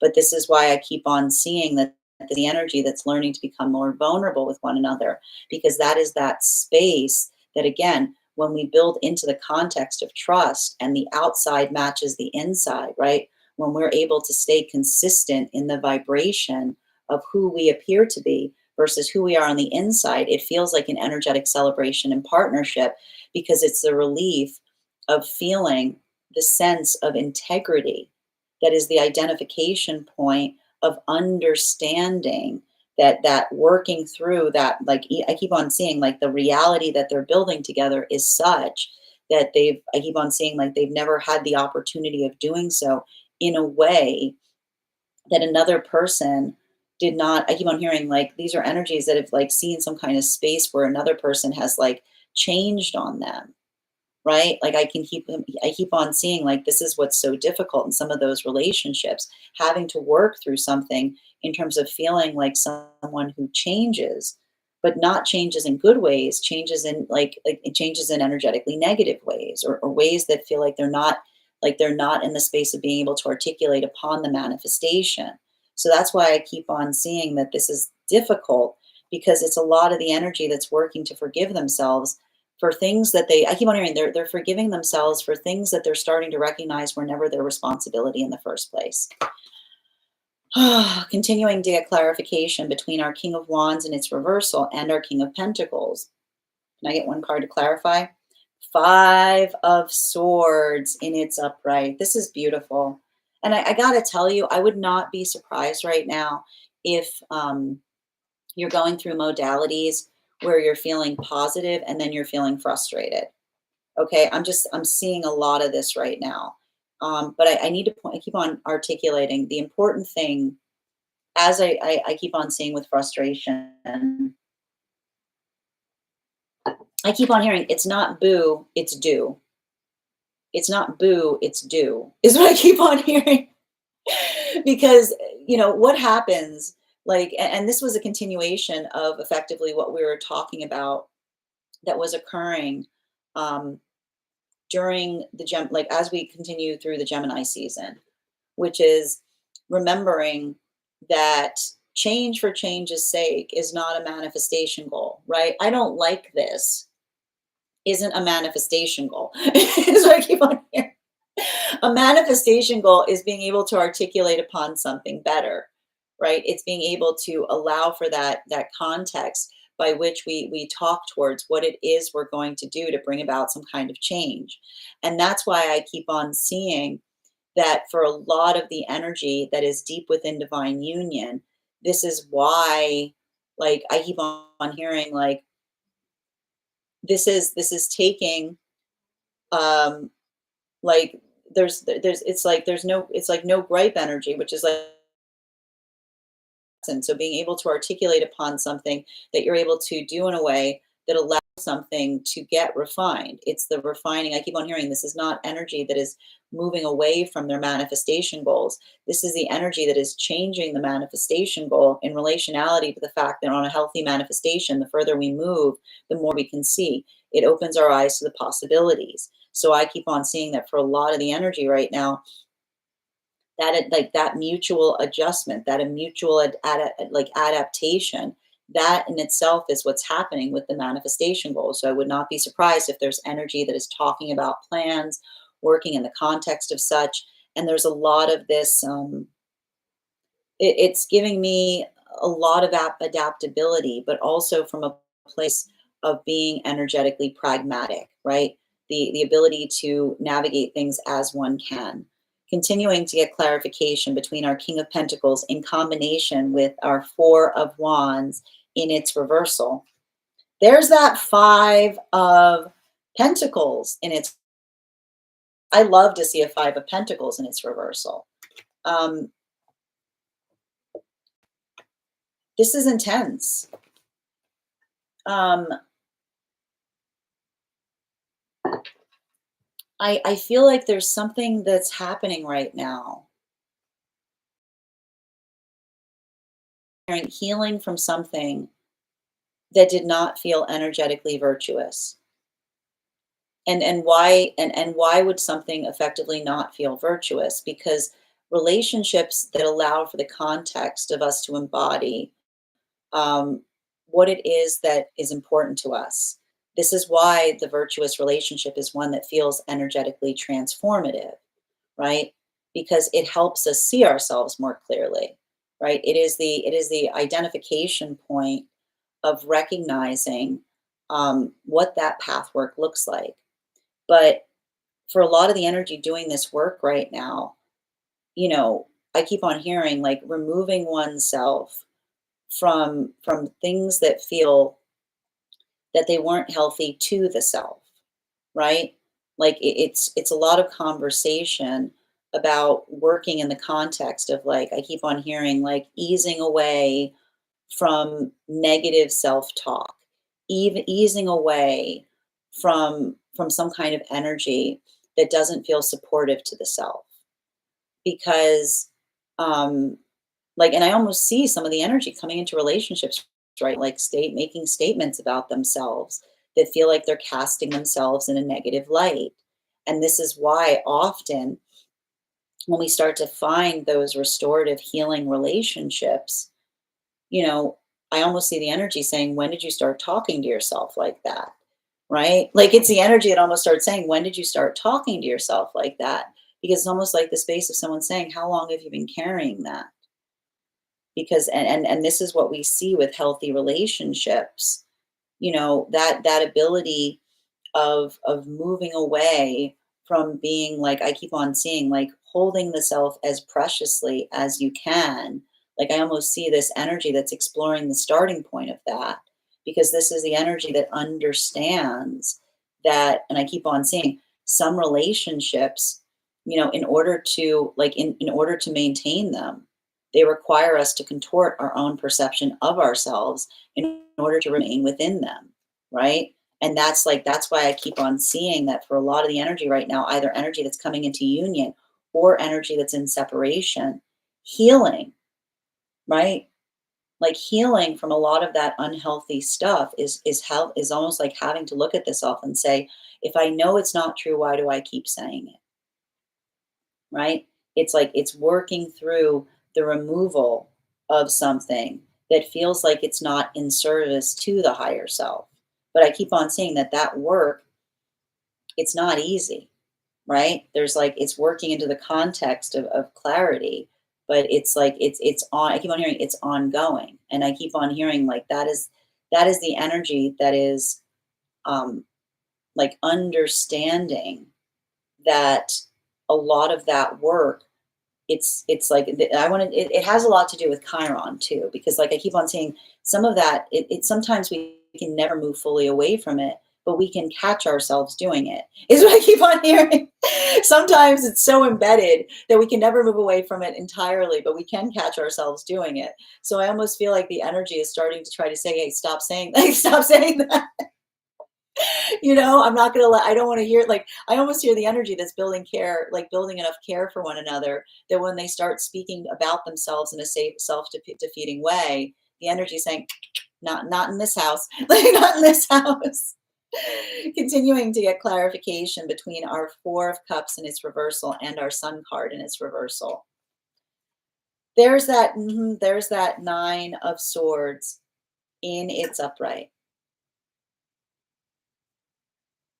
And so for a lot of the energy that's coming into divine union right now, this is this is hard, right? This is what we talk about in relationality to the struggle being real, right?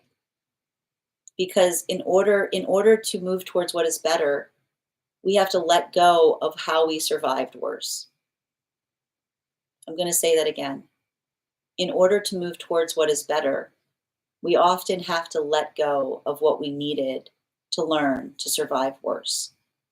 And this is why we talk about the fact that a healing journey is not linear, because often the same tools, the same weapons you needed, the things you needed to find that space of vulnerability, right? When we find the relationship or the place for us that feels like an energetic sanctuary, it's then going through the act of learning how to be vulnerable again that feels so disarming. It feels so difficult. It feels like the hardest thing to do, right? Because it's easy, right? It's not that it's easy, but once you become energetically strong, it's easy to become strong because you're like, oh, like it's working in terms of building into um like finding that sense of strength, right? And once you find it, it's hard to move away from it again. But this is often why we talk about the work in this way is the full measure of inner child healing, because often, and this is why we don't give our inner child healing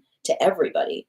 Not everybody deserves your inner child healing, right? No, and this is why it is a seat of honor to be able to be vulnerable with another person.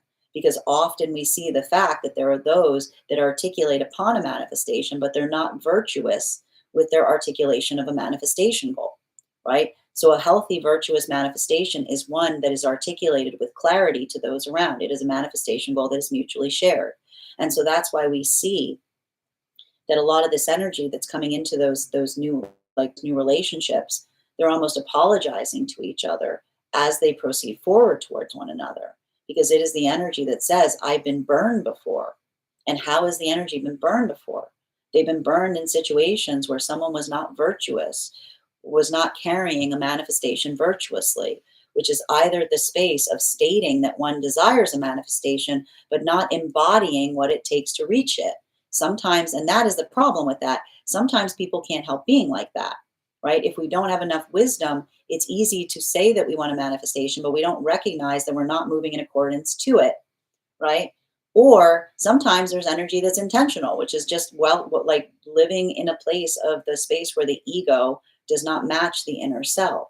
So that's why we keep on seeing that for a lot of the energy, that understanding point, this is the energy that feels both the bittersweet relief as they come towards one another, because it is the trust that they've earned And it's a trust that they're building in the space of being able to recognize and identify how they have been burned before from situations or circumstances wherein they have moved towards someone and given them their vulnerability, but someone did not hold that vulnerability preciously.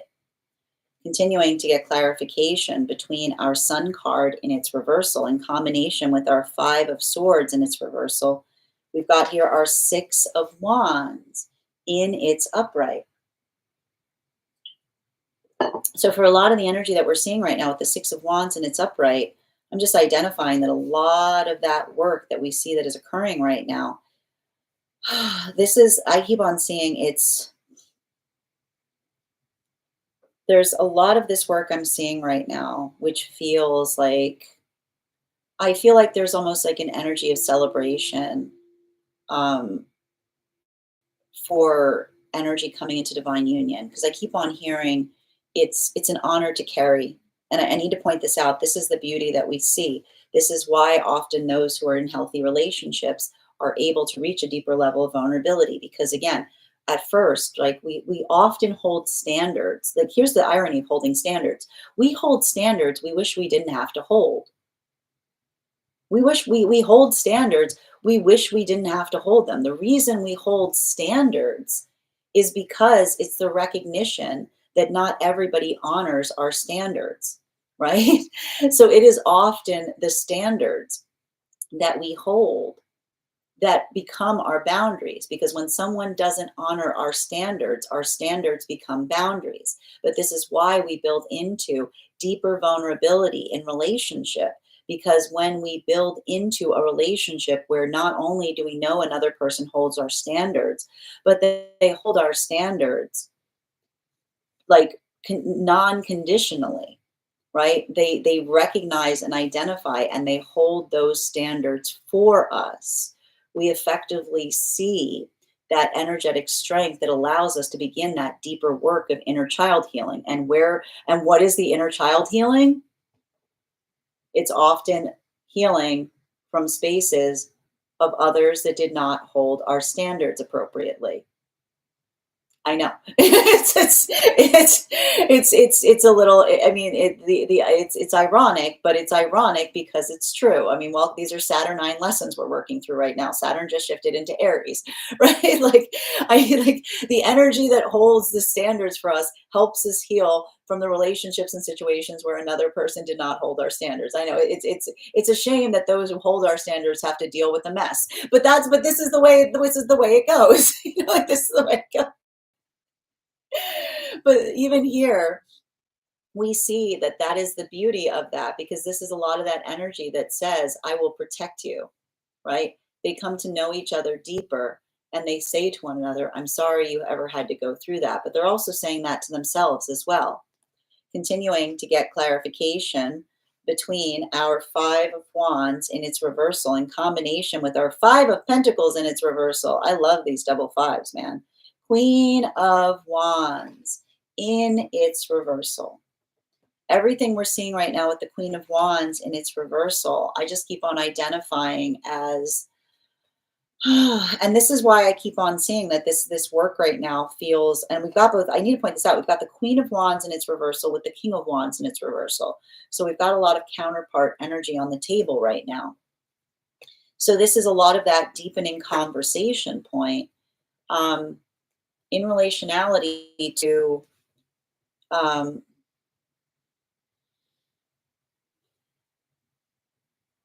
there's something really profound and important about the ability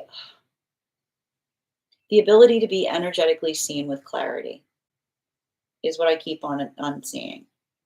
And there's something about that work. As I get coffee on my face. I like the fact, sorry, for those who are on the podcast, I said there's something, like it's very Sagittarius moon. I said something about being seen, and as soon as I said something, coffee like splattered immediately on my face. But that's what I mean, right? Like it's working through the energy of being unabashed, which is understanding that we're not perfect.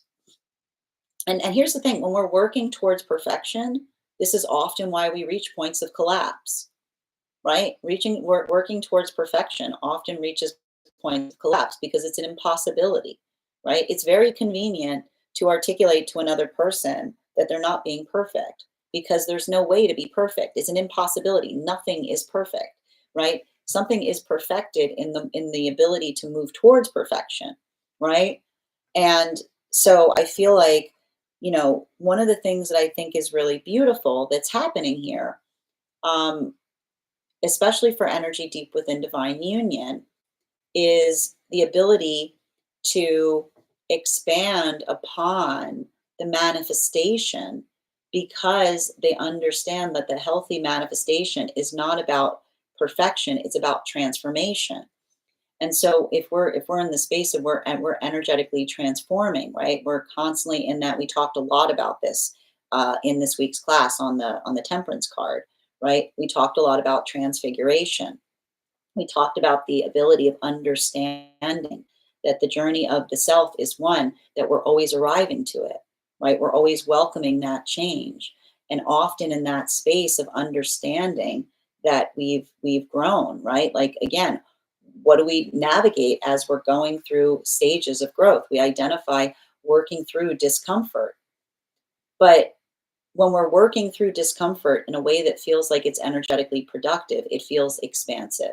And that's why I would say right now, especially with this type of energy, I don't want you moving away from things by simply saying, I don't like it.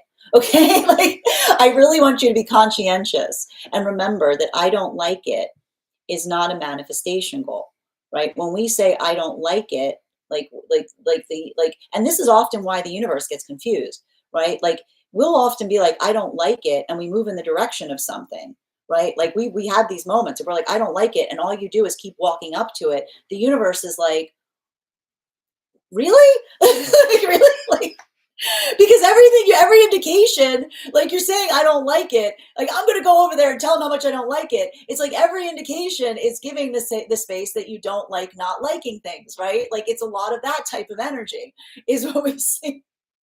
So that's why we say, make sure that when you're articulating upon your manifestations, you don't just articulate on what you don't like, you articulate on what could be better, right? You focus on what you would prefer, right? Like what you would prefer. And because I see even now there may be some relationships that are like, that are like being energetically strained, or I'm going to tell you, maybe some energy coming into separation straight out, with the difference between energy. Like when we get too much in the space of I don't like it, right? When we're just like I don't like it, it's like, but you can't articulate what you prefer. That's someone that doesn't like not like it's like I keep on hearing, it's like it's that vibration of displeasure that doesn't really indicate what one prefers. It's the ability to speak upon, like it's not I don't like it. I keep on hearing it's not I don't like it, it's what would you prefer, right? Because if you move in the vibration of staying towards something and you're saying I don't like it, then you tell the universe you like not liking things. Like, you like griping, and so working in that space, right? Being able to talk about what is changing, to be able to allow for frustration to transform us, that becomes the healthy conversation, right? Because it's not just like, "Meh." It's not just like, it's like, existence, 0 stars, would not recommend. Versus saying like, here's some things I think would make it better. here's some things, here's some things I think might be able to fix. And then you get to be that person, right? Then you get to be that energy that becomes a force of change, right? Allowing the frustration to transform us in ways that feel that they propel us in the direction that we hope to go. um, Continuing to get clarification between our 9 of Swords in its upright and our 6 of Wands in its upright.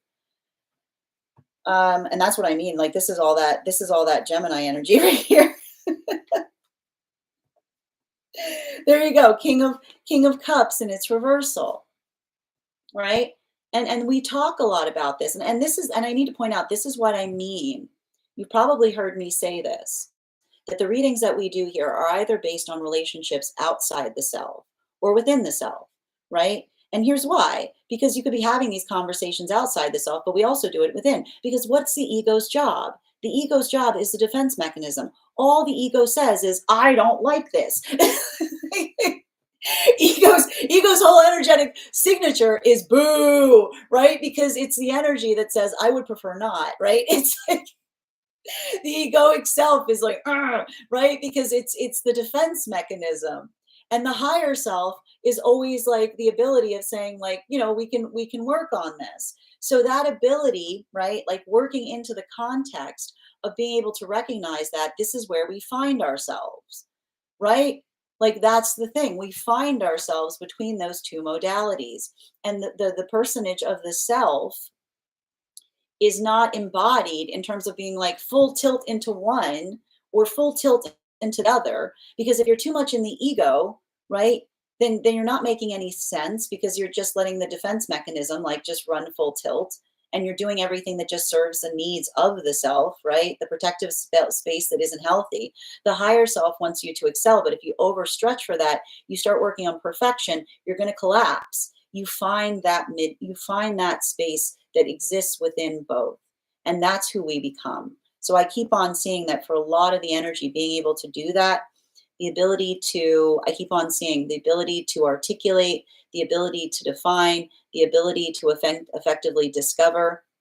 This allows that observation of being able to move the emotions into spaces that feel like they're productive. They feel like they're energetically supportive, rather than coming into, I keep on hearing like the energy that works into the context of like, that space of basically articulating upon negative without affirming what is energetically positive.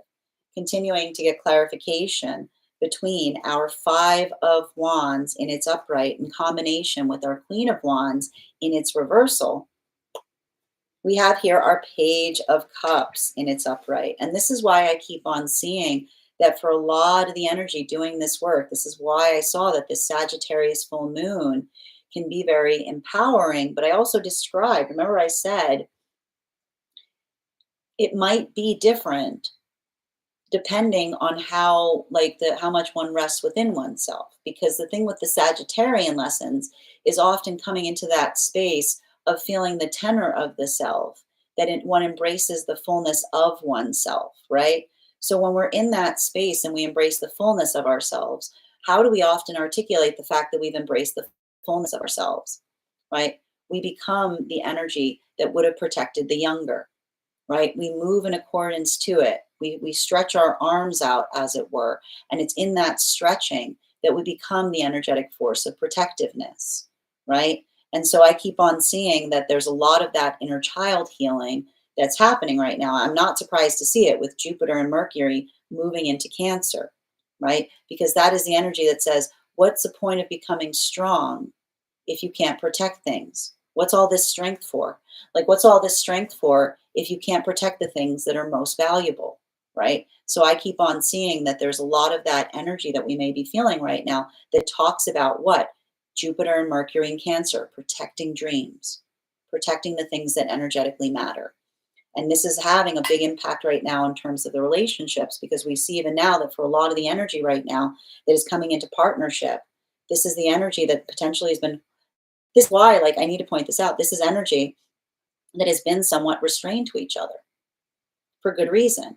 Because that restraint, you'll understand, that restraint is not coming from a space of authenticity, of inauthenticity.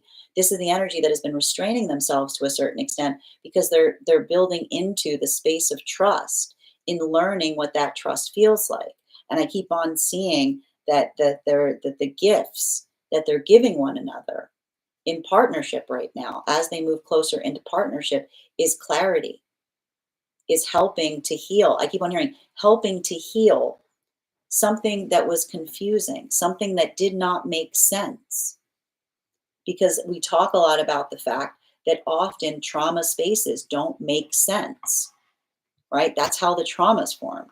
But that ability of doing so, like I just keep on seeing that this is the energy that feels like they're having clarity, because the clarity is one that they feel that what they're bringing forth to another, they're in their authenticity.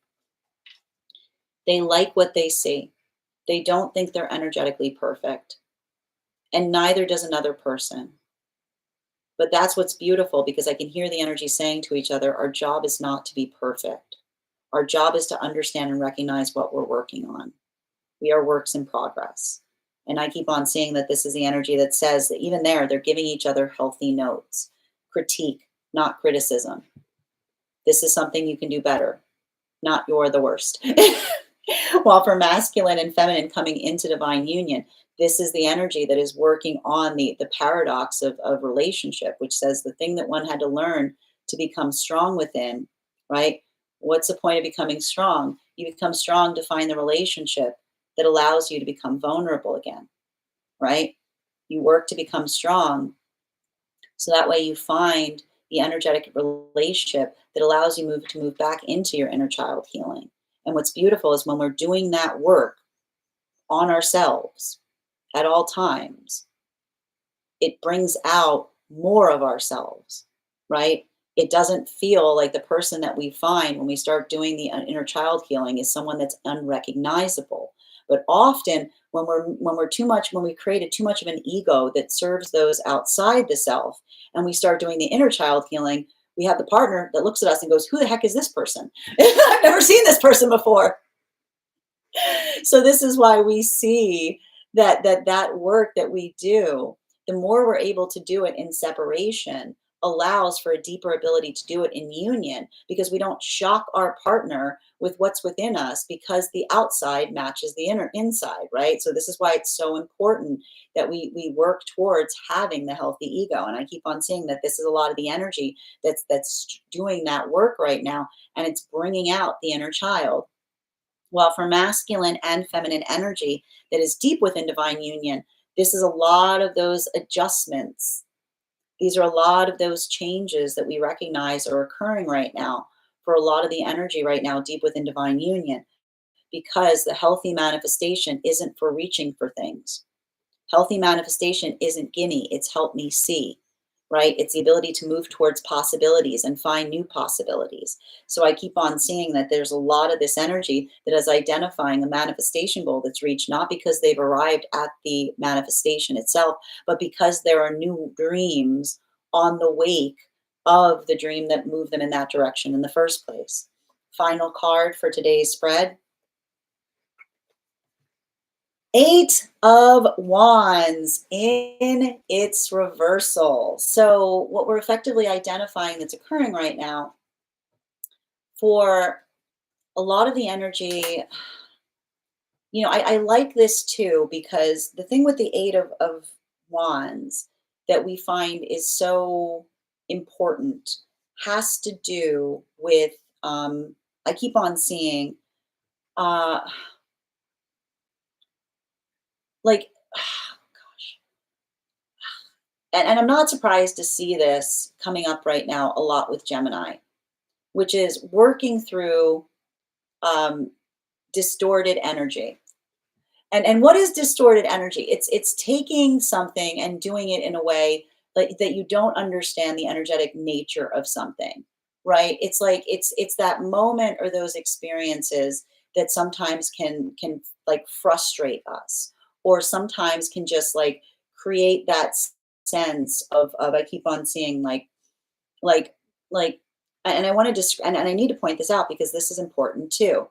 Um, when we move with intention, we propel our emotion to articulate what our intention is. We don't, I keep on hearing, we don't try to, we don't try to backfill the manifestation in terms of what we do from the place of emotions. We sometimes see like this sometimes is something others try to do, right? They'll do something and then they'll try to put intention on it. And that's often where you can see something that's confusing, because that's often indicative in something that makes zero sense. Okay, it's often those moments that you see things like that and you're like, that doesn't make any sense. because it has to do with the sense, like, and I keep on hearing the healthy manifestation is one that is mutually shared. It's one that is articulated in such a way that you move towards it together. And this is often why we get so frustrated in unhealthy relationship, because it sometimes feels like another person is circumnavigating, right? It feels like often like someone, this is like, there's nothing worse than feeling like another person is circumnavigating us, and they're not building conditionally into the space of doing something. Because when we don't build our manifestations together, it can effectively feel like we're being felt or seen or treated like means to an end, right? So that ability, I keep on hearing, the ability and the clarity of intention is energetically key. And what I keep on seeing that's happening right now is there's almost something that is occurring wherein we see that these counterparts were holding back to a certain extent, right? They were holding back, for fear of for fear of like for the anxiety of fear, for some that was articulating their manifestations but was not embodying them. But that's why I keep on hearing that there's something that's happening for these energies. It feels like it's a release, because this is the energy that almost says, finally, this isn't someone that's just, I keep on hearing, this isn't someone that's just in they're just in their lips. They're not someone who just says that they want things. They're moving in accordance to it. And that's why often when we find someone like that, we sigh, because we're like, we meet someone, right? We meet someone, they say their manifestation, and then we hold our breath, right? We hold our breath and we go, I hope that they're going to embody that manifestation. And so this is why we see that a lot of that energy is feeling like, I can almost see the energy like saying to one, like, I like almost like being apologetic in the fact that it took them time, but I can see the energy saying, you have nothing to apologize for. I completely understand. While for masculine and feminine energy that is coming into divine union, I just keep on seeing that for a lot of the energy coming into divine union right now, um, this is the energy that feels like, I got to tell you, like, this is the energy that's going to continue. This is why we talk about the fact that linears, like that healing is non-linear. It's not like you move into healthy partnership and the past goes away. The past trauma rises back up all the time, right? Like it's a lot of that energy of feeling energetically triggered, but this is energy that's learning how to suppress the triggers of the trauma, because it's not the fact that you get rid of the triggers entirely, but the ability to observe a trigger and to understand where it came about helps you to ask yourself, like, is this something that is protecting me right now, or is this something I learned in a place that I felt like I needed to be emotionally protected? And even in the space of being able, like, keep on hearing, it's not the fact that you get rid of your triggers, but being able to articulate. This is why being able to articulate that you have a trigger feels like such a benefit, because it's the ability of understanding. Like, often we work with each other's triggers and we know that we're not the result of them, but we're able to, again, I keep on seeing, like, that is the energy that's intentionally circumventing, because it's the energy that says, like, it's, I keep on hearing, the healthy relationship is one that we don't need to be perfect. We just give each other our instruction manuals, is what I keep on hearing. While for masculine and feminine energy that is deep within divine union, I just keep on seeing that for a lot of the energy deep within divine union right now, this is the ability, like the profound ability of the shifting manifestation that matures with the relationship, which is never about arriving to a particular destination. It is the journey, right? It is the perpetual journey that allows for that adaptation. And this is why, um, it's not, it's like all hope, because you're constantly embracing surprise, is what I keep on hearing.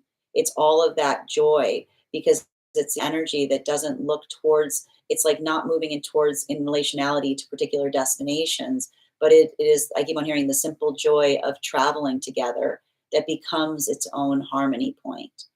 Bottom of the deck on this reading, there's that death card in its reversal.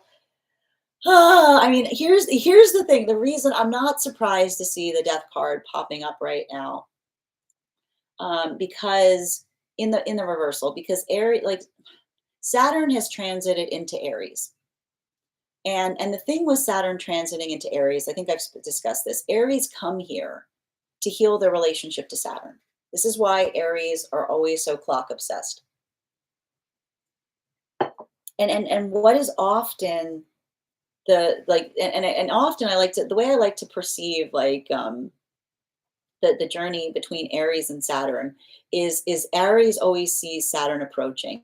And it's just like they're running and running and running and running. And Saturn is just walking towards Aries, walking towards Aries. And then finally, like often with those with Aries placements, get cornered by Saturn. And Saturn just gives them a message. They're like, I'm so glad I caught up with you. I've been trying, I'm following you I've been looking for you everywhere here. You know what I mean? Like Saturn just gives Aries a message.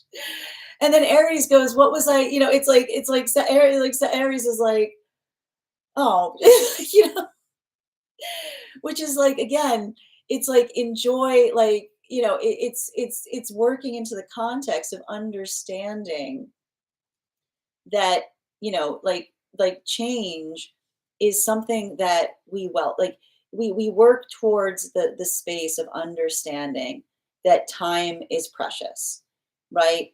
And working into and I feel like that's why to a certain extent, like, I keep on feeling like Saturn entering Aries is like all of us experiencing a Saturn return together, because it talks about the preciousness of time. It talks about the ability to utilize time in the best ways possible. So I would not be surprised if there's a lot of relationships that are being informed upon time, how to use it better, how to navigate something with more efficiency, right? Because that is often what we see with the journey of Saturn and Aries, which is like it's working into the context of efficiency. So I'm going to say it again. The only thing with all this Gemini energy is, remember, change for change's sake is not a manifestation goal. Those with Gemini placements, and this is a problem with Gemini and Aries that we have to be a little conscientious about, because we still got a lot of planets in Gemini and a lot of planets in Aries, right? I don't like this is not a manifestation goal, right? And often those with Gemini placements have to work through the ability of understanding that change towards a manifestation goal is being pragmatic, but change for the sake of change can often be indicative of a wound around perseverance, right? So if you're making changes right now, make sure you're making changes that are pragmatic, not fickle, right? Not saying I don't like this, but what would you prefer? Like working towards a manifestation goal in being able to identify how you can adapt to a circumstance or situation, rather than articulating and coming from a place of aversion. That is our daily collective read for today. I want to thank you guys so much for being here and receiving these messages. Just a reminder, if you would like to book a private reading with me, you can book one on my site. Please keep in mind, if you book a private reading with me, it is a two-step process. You have to book the reading and you have to pay for the reading. Please make sure you do both if you'd like to have that reading. Most importantly, please remember that I will never, ever, ever, ever, ever, ever, ever, ever, ever, ever, ever, ever, ever reach out to you for a private reading. I will never DM you. I will never PM you. I will never slide into your inbox and tell you that I have a very important message that only I can deliver. The only way you can book a reading with me is if you book one on my site. So I would encourage you to do it there.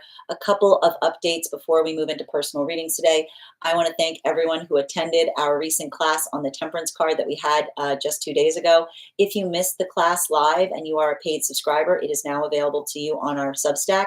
If you would like to catch that class, or if you would like to become a part of our next class, all you need to do is become a paid subscriber to my Substack. Our next class will be held on Wednesday, July 16th at 6 p.m. PST, 9 p.m. Eastern. We are going to be continuing our studies on the tarot with a focus on the Devil card. I'm going to be telling you guys about the history of the card, the symbology. We're going to be working through spread applications, how you can read that card in any direction it may appear in your own readings. I'll also be presenting you a unique spread to help channel the messages of that card into your readings. And all you have to do, if you'd like that ticket, is become a subscriber. Your subscription, as a monthly subscriber, you'll have access to over 9 hours worth of material in the Tarot Church Library Archive. It is not necessary to catch up, but now is a great time to join because you've got lots of time to catch up if you wanted to. I'll be doing my best to give you a recap on everything we've studied in each class. You'll also have access to a one-on-one chat with me and the other students to have any and the other students to ask any questions you may have in relation to anything that you find in those classes. And if you become a founding member to my Substack, not only will you receive a discount on the year's worth of classes, you will also have full access to the entirety of the Tarot Church Library Archive. That is access to over 14 hours worth of material in an ever expanding library. You will also have access to a complimentary one-on-one mentorship class with me if you prefer to receive it, where I will meet with you to assess where you are on your own personal journey and give you the best insights in terms of how to utilize those classes to the best of your advantage towards your own personal tarot practice. One of the things I tried to do in these classes was make them accessible to the absolute novice tarot reader as well as the seasoned reader. There's definitely something there for everyone. Don't let your lack of experience or your robust experience prevent you from joining us in these classes. And even if you don't become a paid subscriber to my Substack, I would encourage you to follow me there. Stay up to date on any new offerings or services. I also post my weekly newsletter there, which will let you know about my in-person events as well as my online live schedule. You'll also be notified as to any new things that I'm offering. Speaking of offerings, on top of my standard life path readings, I also offer mentorship classes. These are for any of my students that are seeking a more personalized educational experience with me. I take a very limited number of students for this reason, as those classes are focused on each individual's personal spiritual goals and journey work. Those classes can be purchased on an individual level or as a monthly class series, weekly or bi-weekly as your schedule permits. Also, for my clients that are seeking more consistent weekly tarot support, I'm very happy to offer weekly tarot insight packages. That is a package of 4 30-minute readings, again, weekly or bi-weekly as your schedule permits, so that you can stay more consistent on your personal journey. I'm also very happy to now offer dream interpretation readings. You can purchase these per dream or as a series. I would encourage, if you purchase a series, that you start to keep a dream journal, as we will meet weekly or bi-weekly with that journal and utilize the tarot to understand the key themes and messages coming towards you in the dream space. I want to thank you guys so much for being here and sharing in these messages today. And we will do this again tomorrow. That is our daily collective read. We are going to get started on personal readings. Dragons, congratulations. Thank you so much for the gifts. You have gotten our highest gifter winner today. And Michelle, thank you as well for those beautiful gifts. You came in second, so you will have an additional card in your reading. If anyone else wants to get on the list for today, you will be the 6th person read for. 3 cards for a donation of $29 or more. 4 cards for a donation of $23 or more for my subscribers, links in my bio. Please keep in mind there are 2 things I don't read for across these apps: pregnancy and medical. Happy to give insight on anything in private readings, and you can book private readings on my site. I'm going to take a few minutes to read over some of the comments that came through as I was reading. Also, friends, we are at 47K likes. When we get to 50K, I will be doing a random drawing and gifting a reading back to a member, a random individual in the collective. So thank you guys so much for participating, and keep on tapping that screen. Also, when you tap the screen, it encourages this live to be pushed out to those who have not received it before. So thank you so much for doing your part in sharing these messages. All right, I'm going to take a moment to read over. I've got you, Cappy. Some are good with the comfort of the life in unhealthy relationships. Sending you sending all those in unhealthy relationship support. Those are inside thoughts. I missed what I missed what Barry said. So I'm not sure what they said, but I'm a little worried. Did I miss oh dear. Apparently you'll never all right. Thank you guys for supporting each other. Okay. Yeah, it's not about not having an ego. It's about having an ego that we're proud of, Ego, I'm important. Soul, we're all important. Balance, let's walk together. Cardinals, I'm going to pin you right there. What a beautiful way of articulating that. And thank you as well. Thank you for the compliment, Kay. Adam, thank you for those gifts. Hi there, Mary. How are you doing today? Good to see you. And a Gemini woman and a Sag man. It's a good combination, man. A Gem woman and a Sag man is a great combo. You just got to make sure they don't get arrested. Because that's the thing. Jem's like, you know what? Jem's like, you know what we could do? And Sag is like, let's do it. Hi there, Miss Melissa. So good to see you today. Hi there, Jenny. Thank you, Miss Felita, for the follow. Thank you for those waves, Miss Melissa. Okay, the more time that passes, the more it breaks my heart what I choose to settle for. Sending you so much support, Kay. Thank you for being here. And guys, please thank Kay for their help moderating today. Brightly.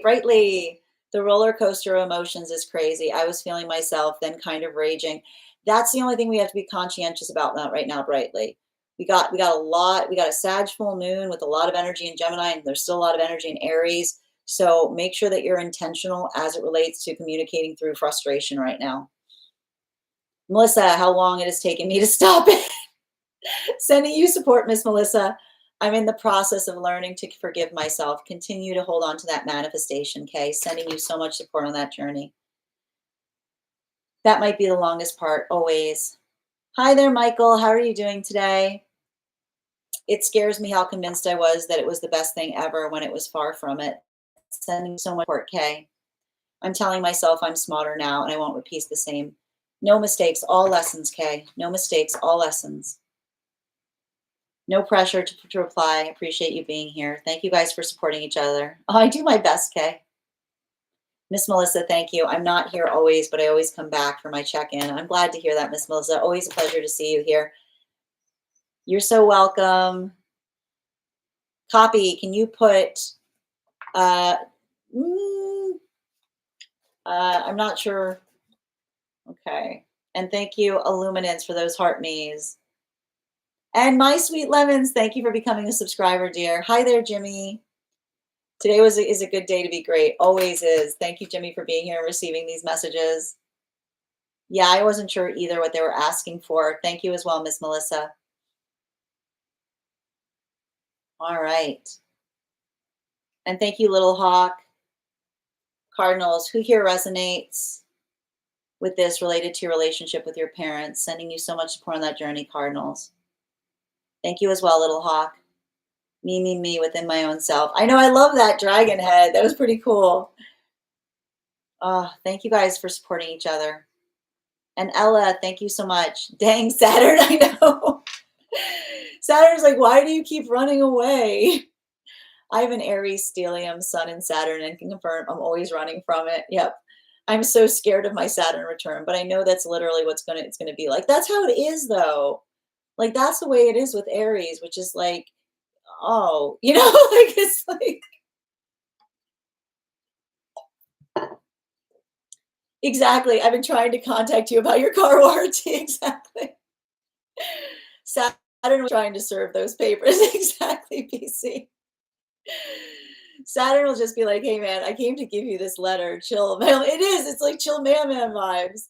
Like, oh man, I've been looking for you everywhere. You know. Molly, thank you for the follow. I was literally thinking the same thing. I don't think it'll be a negative message parcel though. I think it's neutral, which is why it's so funny we're running so much. Well, it's like, you know, I have to understand. It's like it's arriving to oneself. You know, it's like it's arriving. It's like it's maturity. You know, it's like I'm having my Saturn return right now. It's intense, but it's helping me with my goals and authenticity. Sending you so much support on that journey, Minnie. Beautiful. I love that. I'm so glad it resonated, Bex. I think I started mine and it's been full on, but I buckled in for the ride. Continue to do so, okay. All right. And thank you so much for the follow, Teresius. It was the best of times. It was the worst of times. Hashtag Saturn return. Pretty much. Yeah, pretty much. I was scared, but now I'm like, well, here I am. Now I as well lock in. Tap to claim. Tap to claim. All right. I think dragons, yep. I know we're going to be, so the way we're going to start doing it is gifts to get on the list. We give gifts after we do we're going to start doing it so that after the collective is over, we'll do gifts to get on the list. So that's, I think, the way we're going to have to work it moving forward. All right.